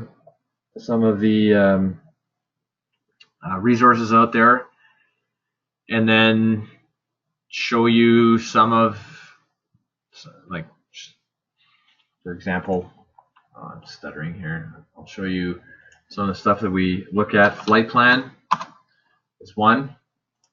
So flight plan, FLT plan. This is an online flight planning tool that a lot of pilots will use instead of going through what the tip. So there's different options out there. Obviously, there's a whole bunch of different companies that offer similar services. One very popular one is called ForeFlight. ForeFlight is generally accepted by pretty much all pilots as the greatest tool for pilots, and I'm not going to dispute that at all, but it costs money. Flight plan is free, and Flight plan was recommended to me by one of the snowbirds who came through our program about 7 or 8 months ago now, and not a Florida snowbird, but one of the actual Canadian Forces snowbirds, and they use flight plan as their flight planning tool. So it's a great tool that does, it's way overpowered for what we are going to use it for. You can get weather information, you can get other stuff. I'm not even going to get into the weather side because I recommend that you use SpotWX for your weather. We're not planes, we're not flying at 50,000 or 5,000 feet. We're not flying from one location 500 miles to another, or 1,000 miles to another location. We're flying in one single location for maybe a few hours. So we need to be able to get information that's low-level weather at a location for a long time, maybe up to, it could be a long time, like, I mean, half an hour up to 4 hours or so. So weather, that's why I like to use SpotWX for weather. But we use this navigation right here. So if you create a flight plan username, I think all you need to do is provide a username and a password. They don't actually make you provide any other information, I don't think. It doesn't cost any money, for sure. So once you're in here, once you log in, this is the main dashboard. You go to the left-hand side here and click on navigation, and then click on digital charts. And when you click on digital charts, it'll bring this up. You click on sectionals, which is the American terminology for VFR navigation charts. We call them VNCs. They're the charts. These are the charts we use. So there's quite a bit of information on these charts. We jump back to here. These are all the charts. There's 52 different charts for Canada. These are all VNCs.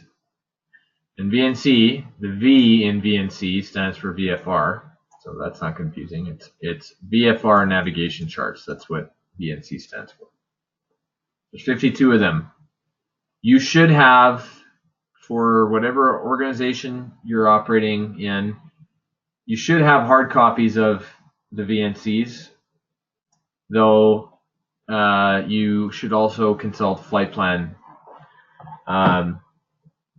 Your hard copies would be a good idea to just throw those into your drone kit that goes with you wherever the drone goes.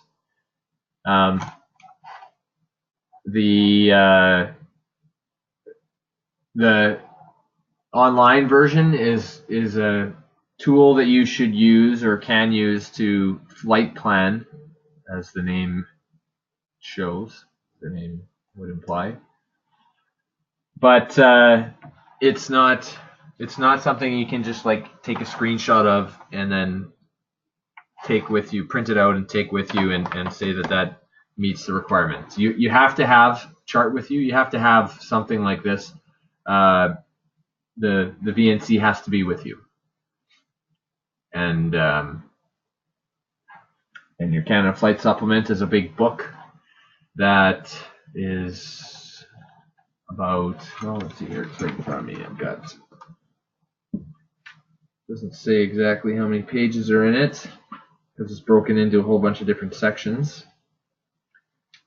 but it's probably over 1,000 pages somewhere. It's like Lord of the Rings. It's about maybe 1,400 pages thick, and it lists every single aerodrome in Canada.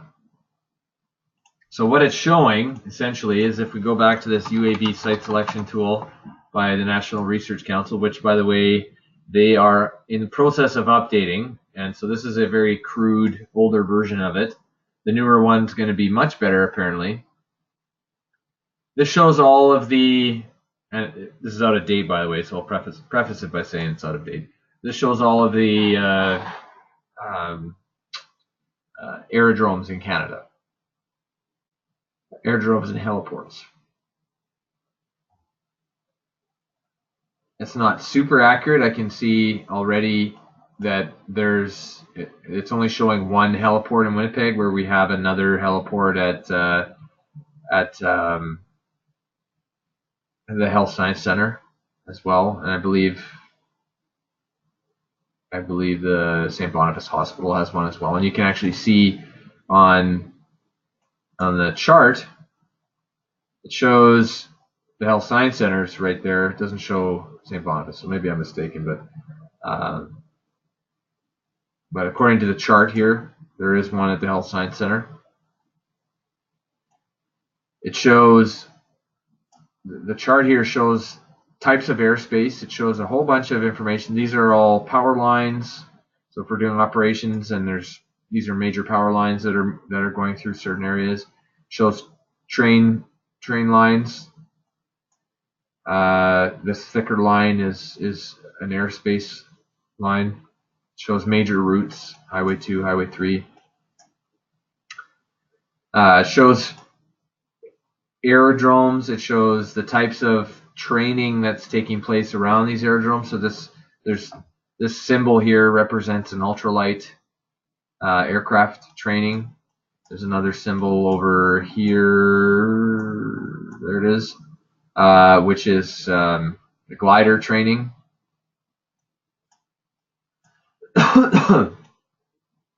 You'll see a whole bunch of different types of aerodromes on here. Like these two are. These are both essentially. Sorry, my cord's getting tangled up here. These are both very similar aerodromes. One is they're both considered registered aerodromes. So I'll get into that in a moment. The difference between an aerodrome and an airport. But we're using these charts. Pilots are using these charts to help them identify their position by looking at navigational aids that are present on the charts. So they're looking at these symbols right here. They're looking at these symbols here to show where towers are. They're looking at these symbols. These are symbols to identify reporting. So if you're coming in to land at the airport, you need to report at this point. You need to report it here at this point. These are all kind of checkpoints that you're reporting at. Here's another symbol that we'll see is hang gliders. Oops, too close. Right here's hang gliding training.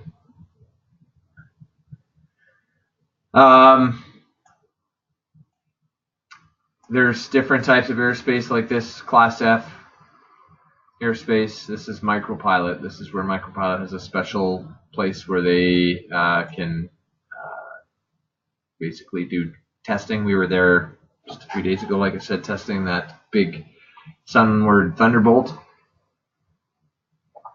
This is Stony Mountain Penitentiary.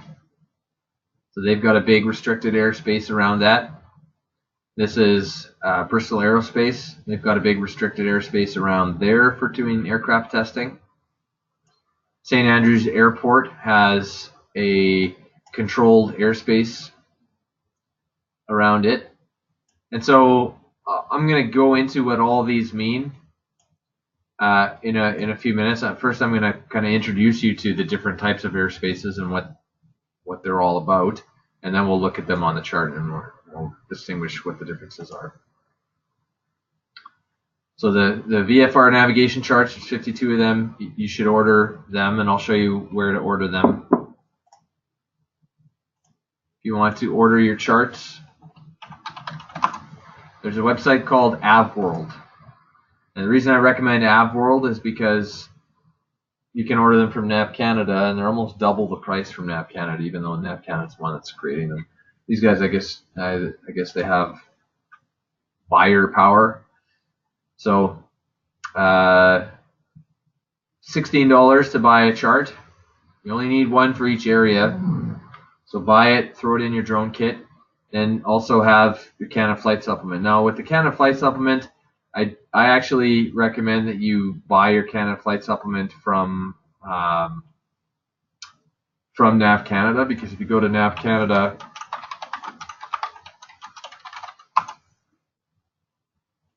in the products and services section, order now,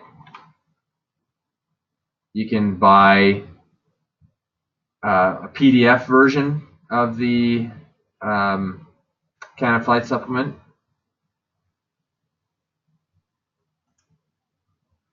Or you can buy, what I do is I buy a, right here, this is a Canada Flight Supplement English. This is a subscription. So this has 1, 2, 3, 4, 5, 6, 7 copies that they'll send out in 1 year for $99. So every time there's a new one available, it's effective every 56 days. So you can start with one and just order, and it'll send you one every like the one that just arrived earlier. I think it was on Monday, or it's Friday. I've got already, before it even takes effect, February 28th until April 25th, Canada Flight Supplement. This has, like I said, every airport in Canada, and you use it to help you identify the types of aerodromes that you're operating near. You use it to help identify the communication frequencies that you're going to be following in those areas. So here's an example.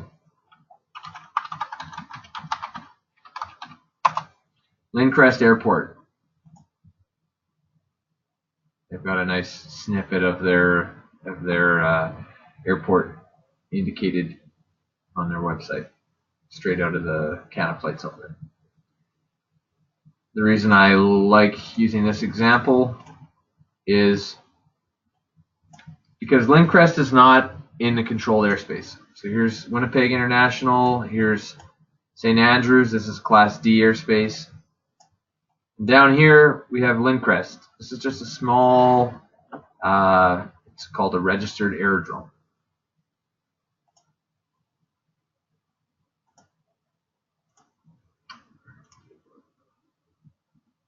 So it's a registered aerodrome, and we can identify it here, right there, under OPR. That stands for operator.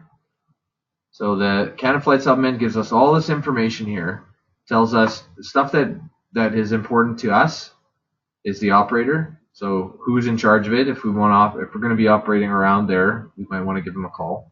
There's a phone number to call them at. This is very significant. Registered.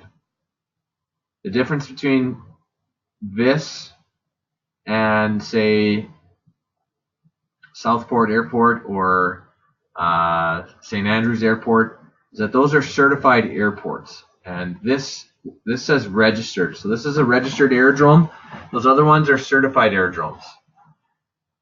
An airport is an aerodrome, but an aerodrome doesn't have to be an airport. It's kind of like a square is a rectangle. Or no, a rectangle. Yeah, that's right. A square is a rectangle, but a rectangle is not a square. An aerodrome could be just a grass strip. That's the very bare minimum where a plane can legally land on the ground. Is a registered aerodrome, which could be a grass strip, could be paved runways. I think they've got paved runways here in Lindcrest. They might be gravel. I'm not 100% sure.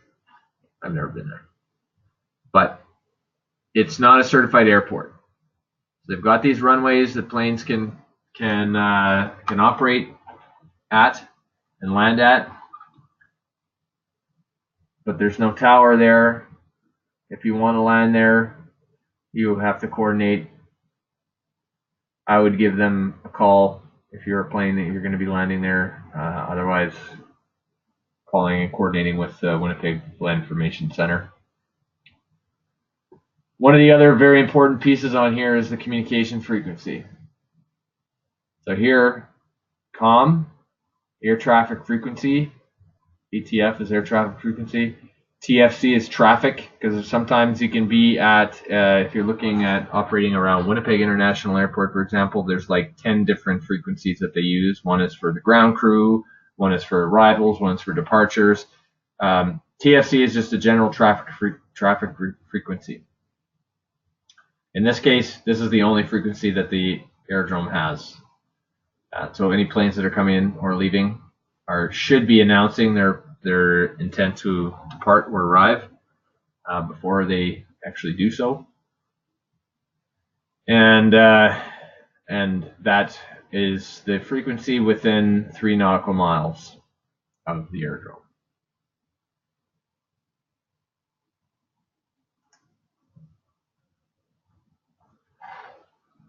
So these are the different types of airspaces: Class A, Class B, C, D, E, F, and G. Starting with ground level, here's a cross section of some airspace. This is a Class C aerodrome right here, right in the middle.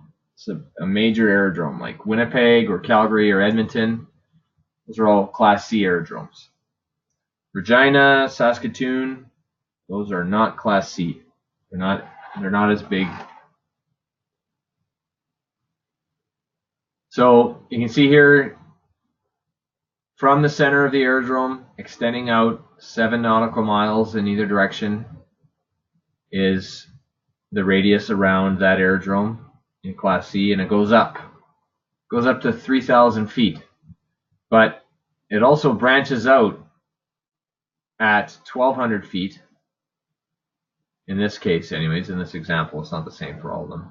And at 1,200 feet, it branches out, and it goes out to 12 nautical miles on the ground from the center of the aerodrome. So from 7 nautical miles out to 12 nautical miles, from 1,200 feet up to 2,000 feet, or 2,200 feet, is going to be Class C airspace, but it just shelves out. And then again, it shelves out again at 2,200 feet, and it goes up to 9,500 feet. So this is all still the Class C. It's the same airspace. It's just shelving out. So even though it's extending now out 35 miles from the center of the aerodrome, we could be operating down here 10 miles away or 9 miles away from the aerodrome at 400 feet as a drone operator. All this stuff that's happening above our heads, we're not really concerned too much with that unless we had a vertical flyaway and the drone's going up. You'd have to be aware of the airspace above you,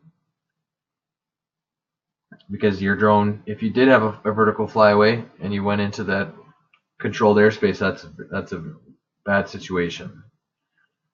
So it's part of your emergency procedures, is what you need to be doing if you do have a flyaway in those areas. So from 2,200 feet shelving out, it goes up to 9,500 feet, and then it shelves out again one more time, and it goes up to roughly 12,500 feet. At 12,500 feet, that's where Class B starts. Class B usually starts at 12,500 and goes up to 18,000. And now it's kind of B and A, they no longer reference above ground level. You can see all these are AGL. It's weird though, because B starts to switch over into ASL, above sea level. So planes, their barometric pressure is based on pressure at sea level.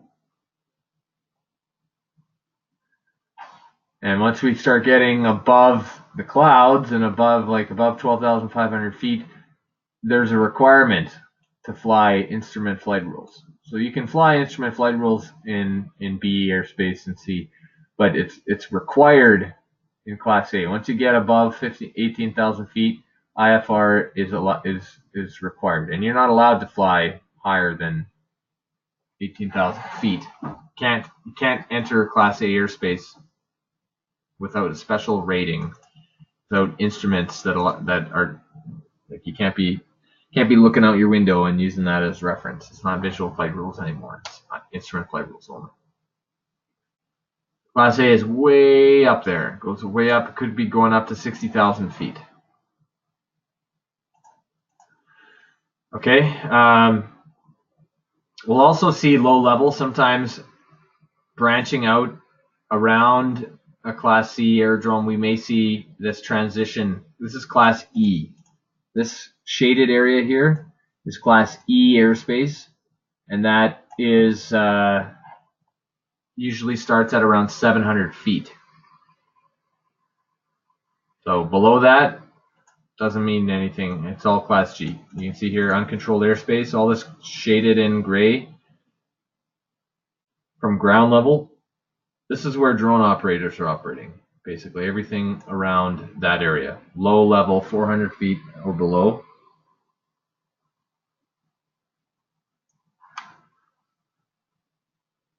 Sometimes you can have Class E airspace that is very high level or low level here, low level airway. Basically, this is like a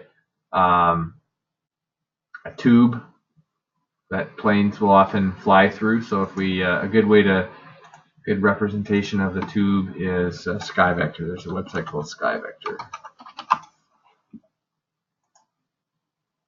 So this website shows, see these blue lines, these blue tubes essentially.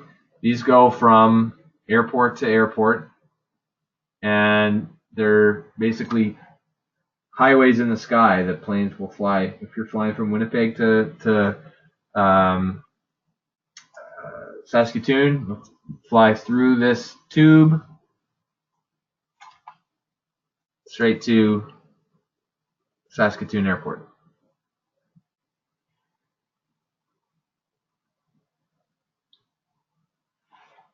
So these are low level airways. So these are, you can see on here, 2,200 feet. This tube is around 2,200 feet.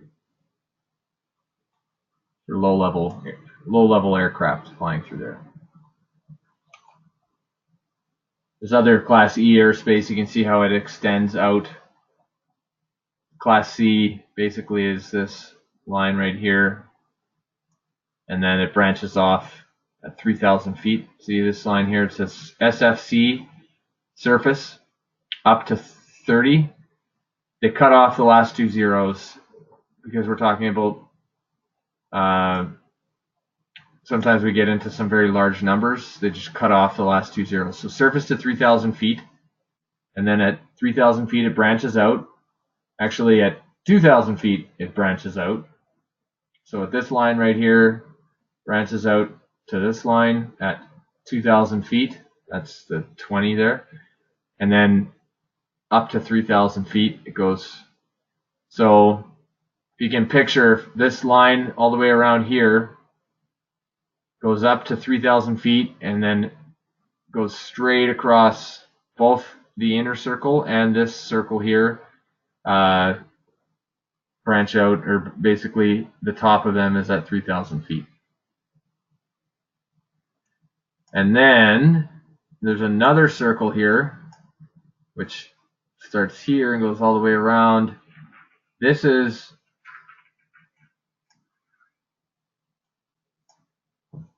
let's see, where does it say? 3,000 to 4,000 feet. So that's what that is there. So this starts at 3,000. So where this tops off at, it branches off and goes out at 3,000 feet and goes up to 4,000 feet in this area.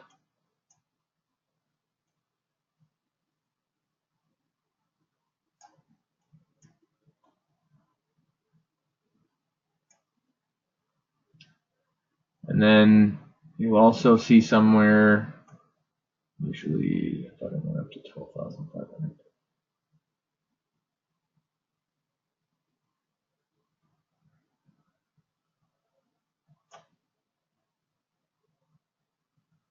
I thought I saw 12,500 on here somewhere. Over here, 4,000.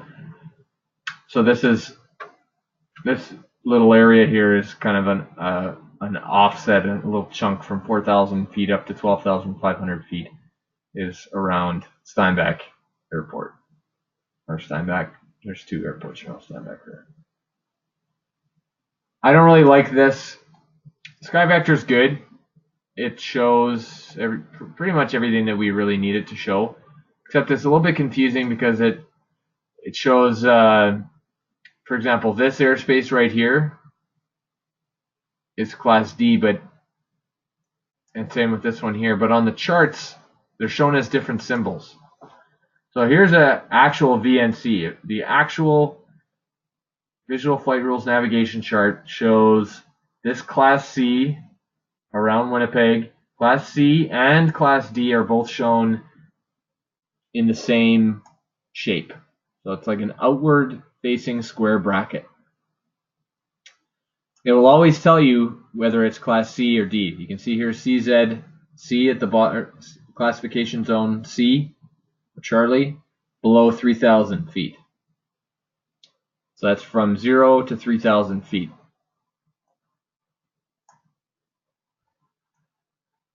Over here, around the edge, if you're unsure if you ever see this shape, you look around the edge until you see it. There it is, classification zone Delta,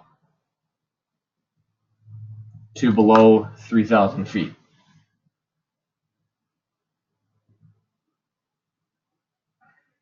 So surface to 3,000.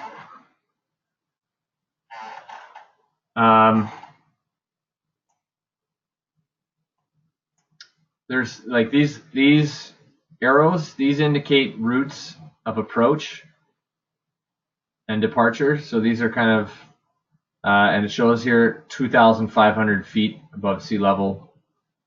It'd be nice if they used AGL. But it's well above where we are. So we're up to 400 feet AGL, 2,500. Like Winnipeg is, I think, 800 and something feet.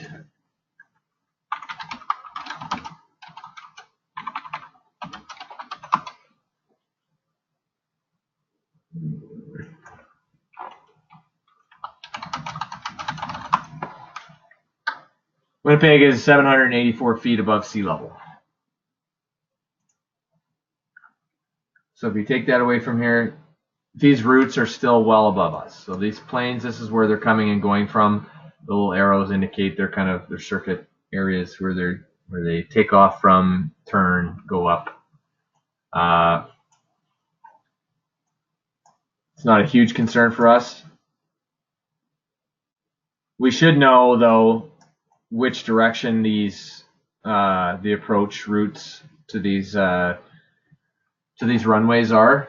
You should know the orientation of the runways. So it's obvious with some of these bigger ones. Okay, this is oriented in this direction.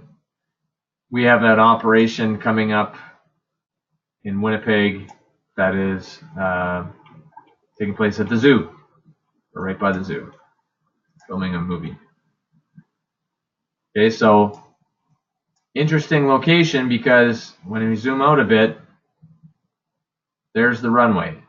We're literally operating basically almost right off the tip of the runway. If you drew a line where we are going to be flying, we're actually planning on having one of our launch locations around this area right here. So we're pretty close to that approach. However, the planes are not anywhere outside of a mile from the aerodrome. So if you want to use, I'm using Google Earth, by the way, and I'll show you, this is all going to be part of the mission planning stuff. But if you go to circle, I'm using the ruler tool, and then I click circle, and the radius of nautical miles. I'm going to click right here, 1 nautical mile. Within a mile of that runway, planes will be expected to be below 1,000 feet. Outside of that, they should be above 1,000 feet, anywhere above the city. So where we are operating, or where we plan on operating in the park area here around the zoo, we're going to be 400 feet and below. Planes are going to be above 1,000 feet in this area until they hit somewhere around up north of the river. And so we do have a safe buffer in that area.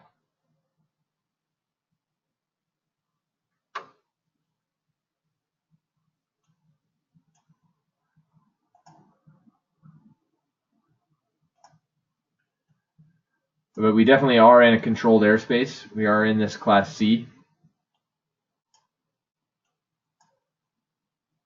So you're noticing this is a very important symbol, this outward facing bracket. There's another very important symbol here. I mean, they're both the same, but this is Class C and this is Class D. You can see around Southport Airport, they have that same outward facing bracket, and then it shows here down here Class D, up to 4,000 feet.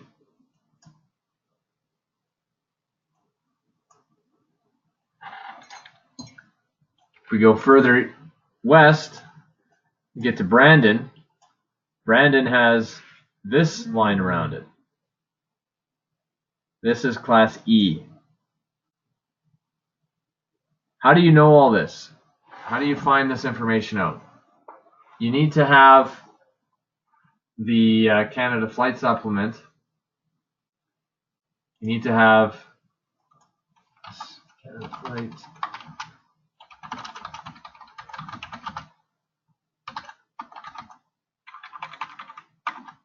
VFR Legend.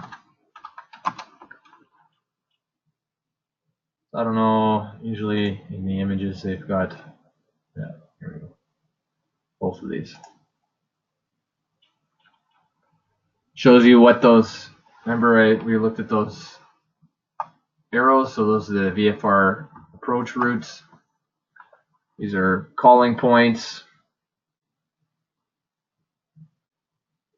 The other piece, what we need here is this one, which shows us the types of airspace. So it'll show on here Class C or D control zone as indicated with ceiling at 3,000 feet above sea level. Class E is shown as the dashed line. Class F is shown as kind of a solid line with jagged spikes kind of pointing on the inside.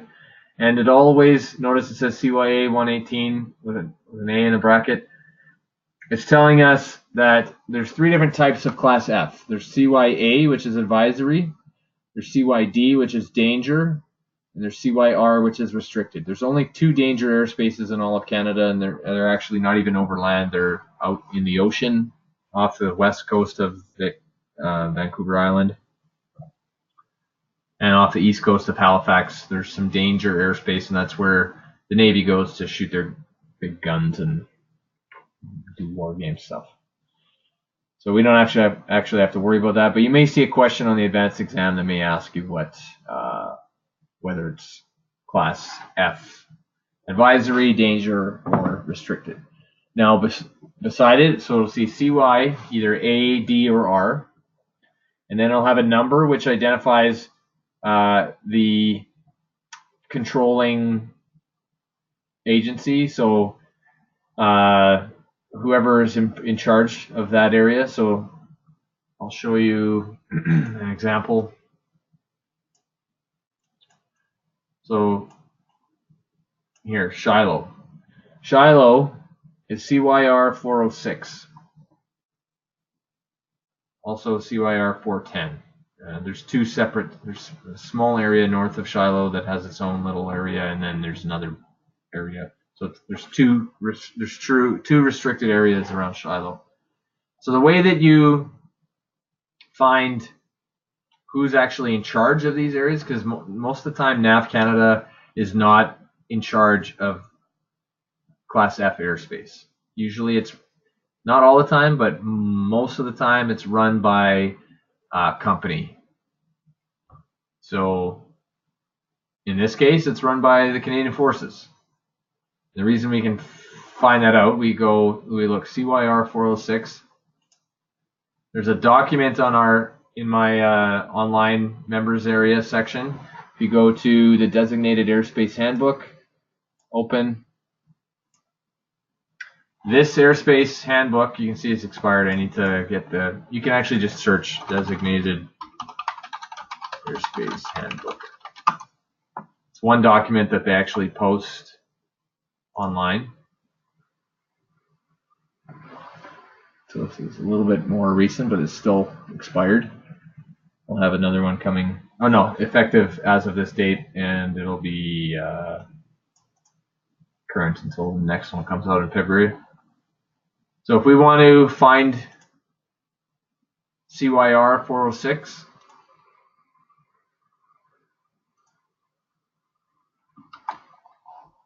CYR 406. So we search it. I press Control F to be able to search, and here it shows us CYR 406 is Camp Shiloh, from surface to 4,000 feet. Time is continuous, so it's always restricted. Controlling agency is the Range Control Commissioner at this phone number. CSN is like an internal phone number that only the military can use.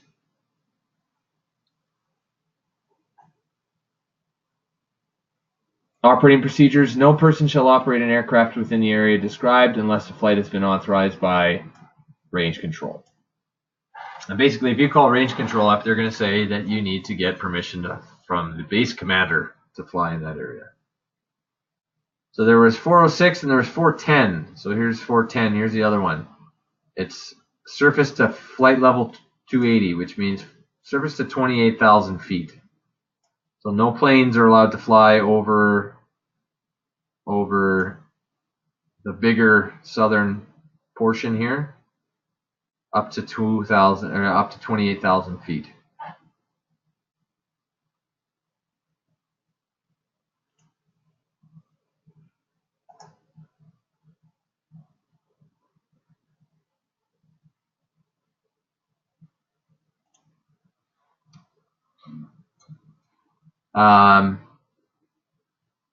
Oh, interesting. Designated altitude, time, altitude, restricted areas. Oh, okay. So now this is talking about Roland. Oh no, it's interesting that they've got 2 designated altitudes. Strange. In any case, here's the number if you wanted to fly in any of those areas, you're going to give them a call. You're going to call them up and say, I'd like to fly. For some reason, I have an operation that is going to take place kind of in the southern area or whatever. I know some people who have done operations in just around the southernmost tip of Shiloh, and they've got permission to do so. Like I said, I've got permission to fly in this area once before. This is Stony Mountain, CYR 405. Pull that up in here. CYR 405. 405.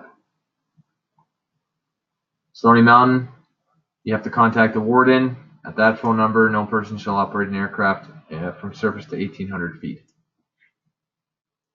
Anytime. Continuous.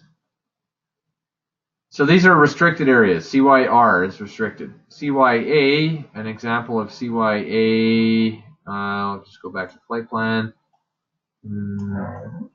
CYA is advisory airspace. So around Southport, I know there's some advisory airspace. They've got a huge training area right here. It's massive. Going from the Assiniboine River all the way down almost to the border of the United States. Or no, sorry, almost down to Winkler. Sorry, the border's down here. It's a massive, massive area. St. Leon, basically to Rosebank. But all this area, if you look here, CYA 413M, the M is for military training. And once again, looking at that, what was that? Looking at this legend, shows here the different types of different types of advisory airspace. So there's A, which is alert. There's P. No, sorry, this is that's not what I'm looking for. A is for acrobatic operations. F means aircraft flight testing area. H is for hang gliding taking place in there. M you'll see quite often is military operations. P is parachute dropping. C is for soaring, and T is just general for training. So you'll see that all over the map in those. So it's the CYA M for military. Same thing for this one up here, CYA M for military. Restricted areas, they don't necessarily show if it's for military or not. Here's one, CYA T. This is just general training. You can see this is for ultralight. This is that plane right there, and looking at the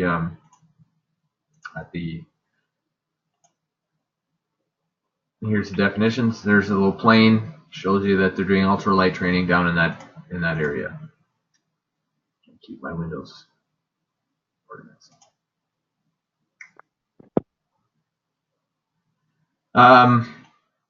So there's the Class F there.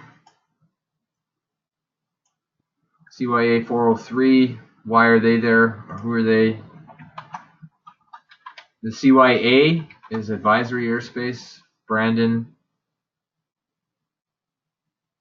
There's no actual operator that we can contact, and so in this case, because it hasn't given us an operator, we'll assume then that it's NAV Canada who's in charge of that. So you would contact, if you want to fly in that airspace, you're going to have to contact the NAV Canada flight, what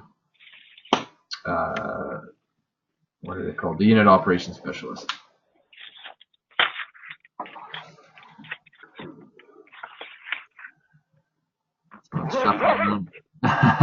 Zip. I'm going to just mute whoever that is there. We're getting a little bit of feedback. So that's how you identify the Class F airspaces on here. You'll only see R and A, restricted and advisory. Advisory is a lot easier to fly in. Restricted, usually it's going to be like a prison or a military area, and they're just probably not going to let you fly in there. There's a good chance that they won't. But you can't if you don't ask. One other thing to show you is just kind of what the airport's on here. You can see these circles like this. This is an airport. This is an aerodrome. This is an aerodrome here as well. This is an aerodrome. Anytime you see the circles, whether they're hollow or filled in, means they're an aerodrome. This one here is just probably going to be a grass strip. This one here, because it's filled in, means it's paved. And once again, looking at that legend, you can tell it shows here what each one means. Only usable runways are shown. Hard surface runways, whether they're filled in like this or rectangles. There's land, there's heliports are circles with H's. Without hard surfaced runways, you'll see looking like this. I've seen this symbol and this symbol, they basically mean the same thing from what I've seen. They're land-based, which likely are going to just be grass strips or maybe gravel runways or something like that. If you see a circle with an X, that means it's abandoned. So it's not going to be a registered aerodrome. These symbols mean they're water-based or water drones. So there's water air. It's like a water plane base.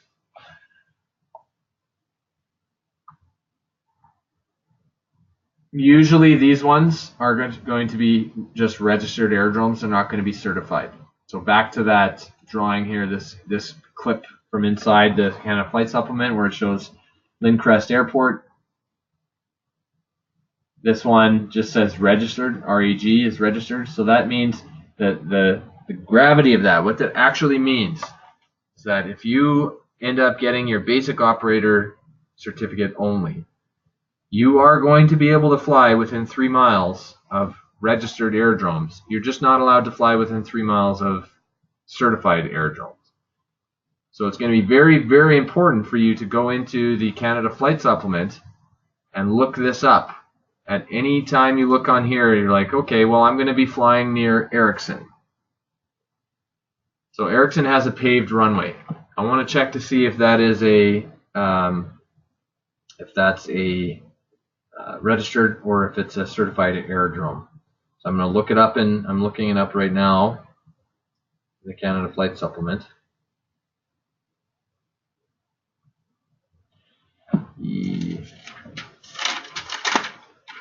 Erickson is just registered.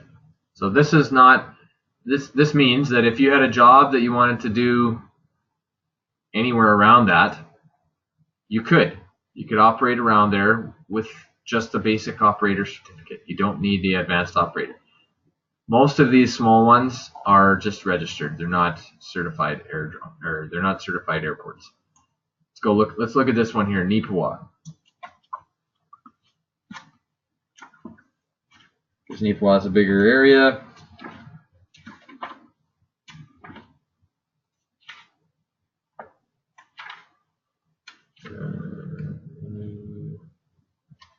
Nipawa is just registered. Once again, it's not, it's paved, or sorry, it's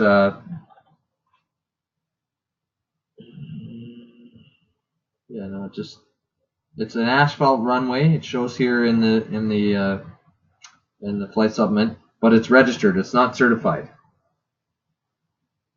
But now let's contrast that to Brandon. Let's look at Brandon now.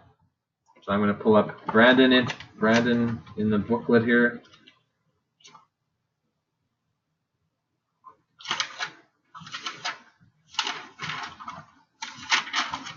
Brandon Municipal under OPR shows CERT. CERT means it's certified. So this is an actual airport, which means you are not able, this is a controlled airspace, you're not going to be able to come within, first of all, because it's controlled, you're not going to be able to come within 5 nautical miles of this, because this ring is 5 nautical miles. But some of these aerodromes may be certified, but they won't be necessarily be controlled. I don't know an example. I don't have a good example for you. I'd have to look around and waste your time by looking all these aerodromes up. Gimli. There, Gimli might be a good one. I'll just quickly, this will be the last one I look up.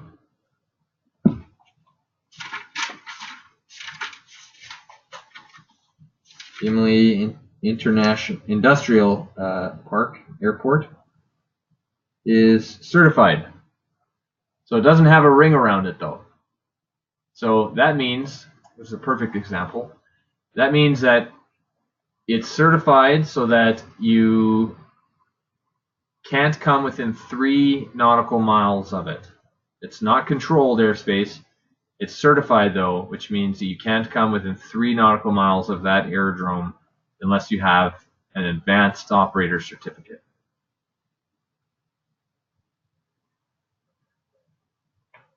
Okay, are there any specific questions about any of this airspace stuff that I've gone over?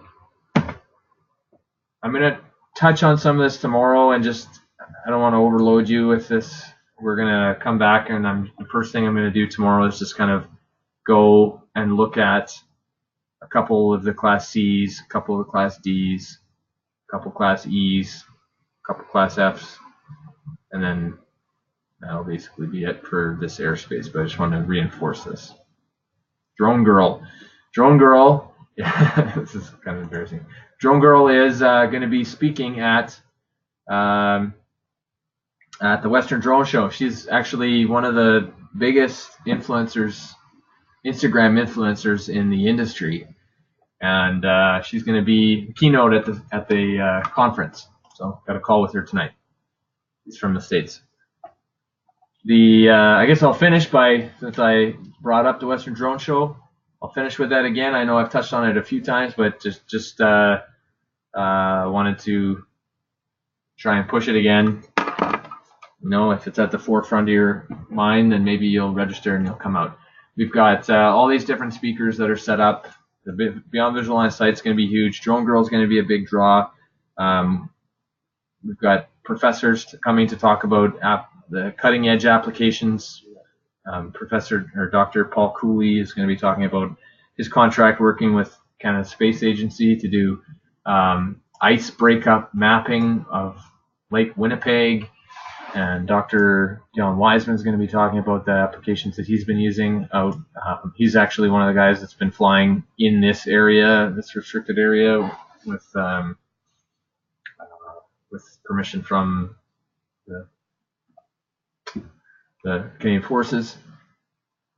So yeah, they'll be talking about some pretty cool stuff. There's a lot of, and then we've got Trevor Lyons from CBC, who's going to be talking about how to take the perfect picture with your drone. He's going to be talking about the photography side. So I'm going to try and provide value to the industry, people in the industry from kind of all walks, and yeah, hopefully we'll see you there. It's $250 for registration. The early bird deadline has been extended.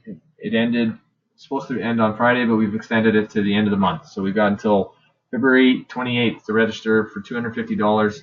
After that, it'll jump up to $350. So if you can, highly recommend it. Also for you conservation districts, hopefully you can pass that around to, I guess I'll push that out to Sean and hopefully get that sent out. For now, that's all we're going to talk about today. We'll come back, like I said, we'll talk about the map stuff tomorrow. And otherwise, hopefully you had a good day, and we'll see you first thing in the morning at 9 o'clock tomorrow.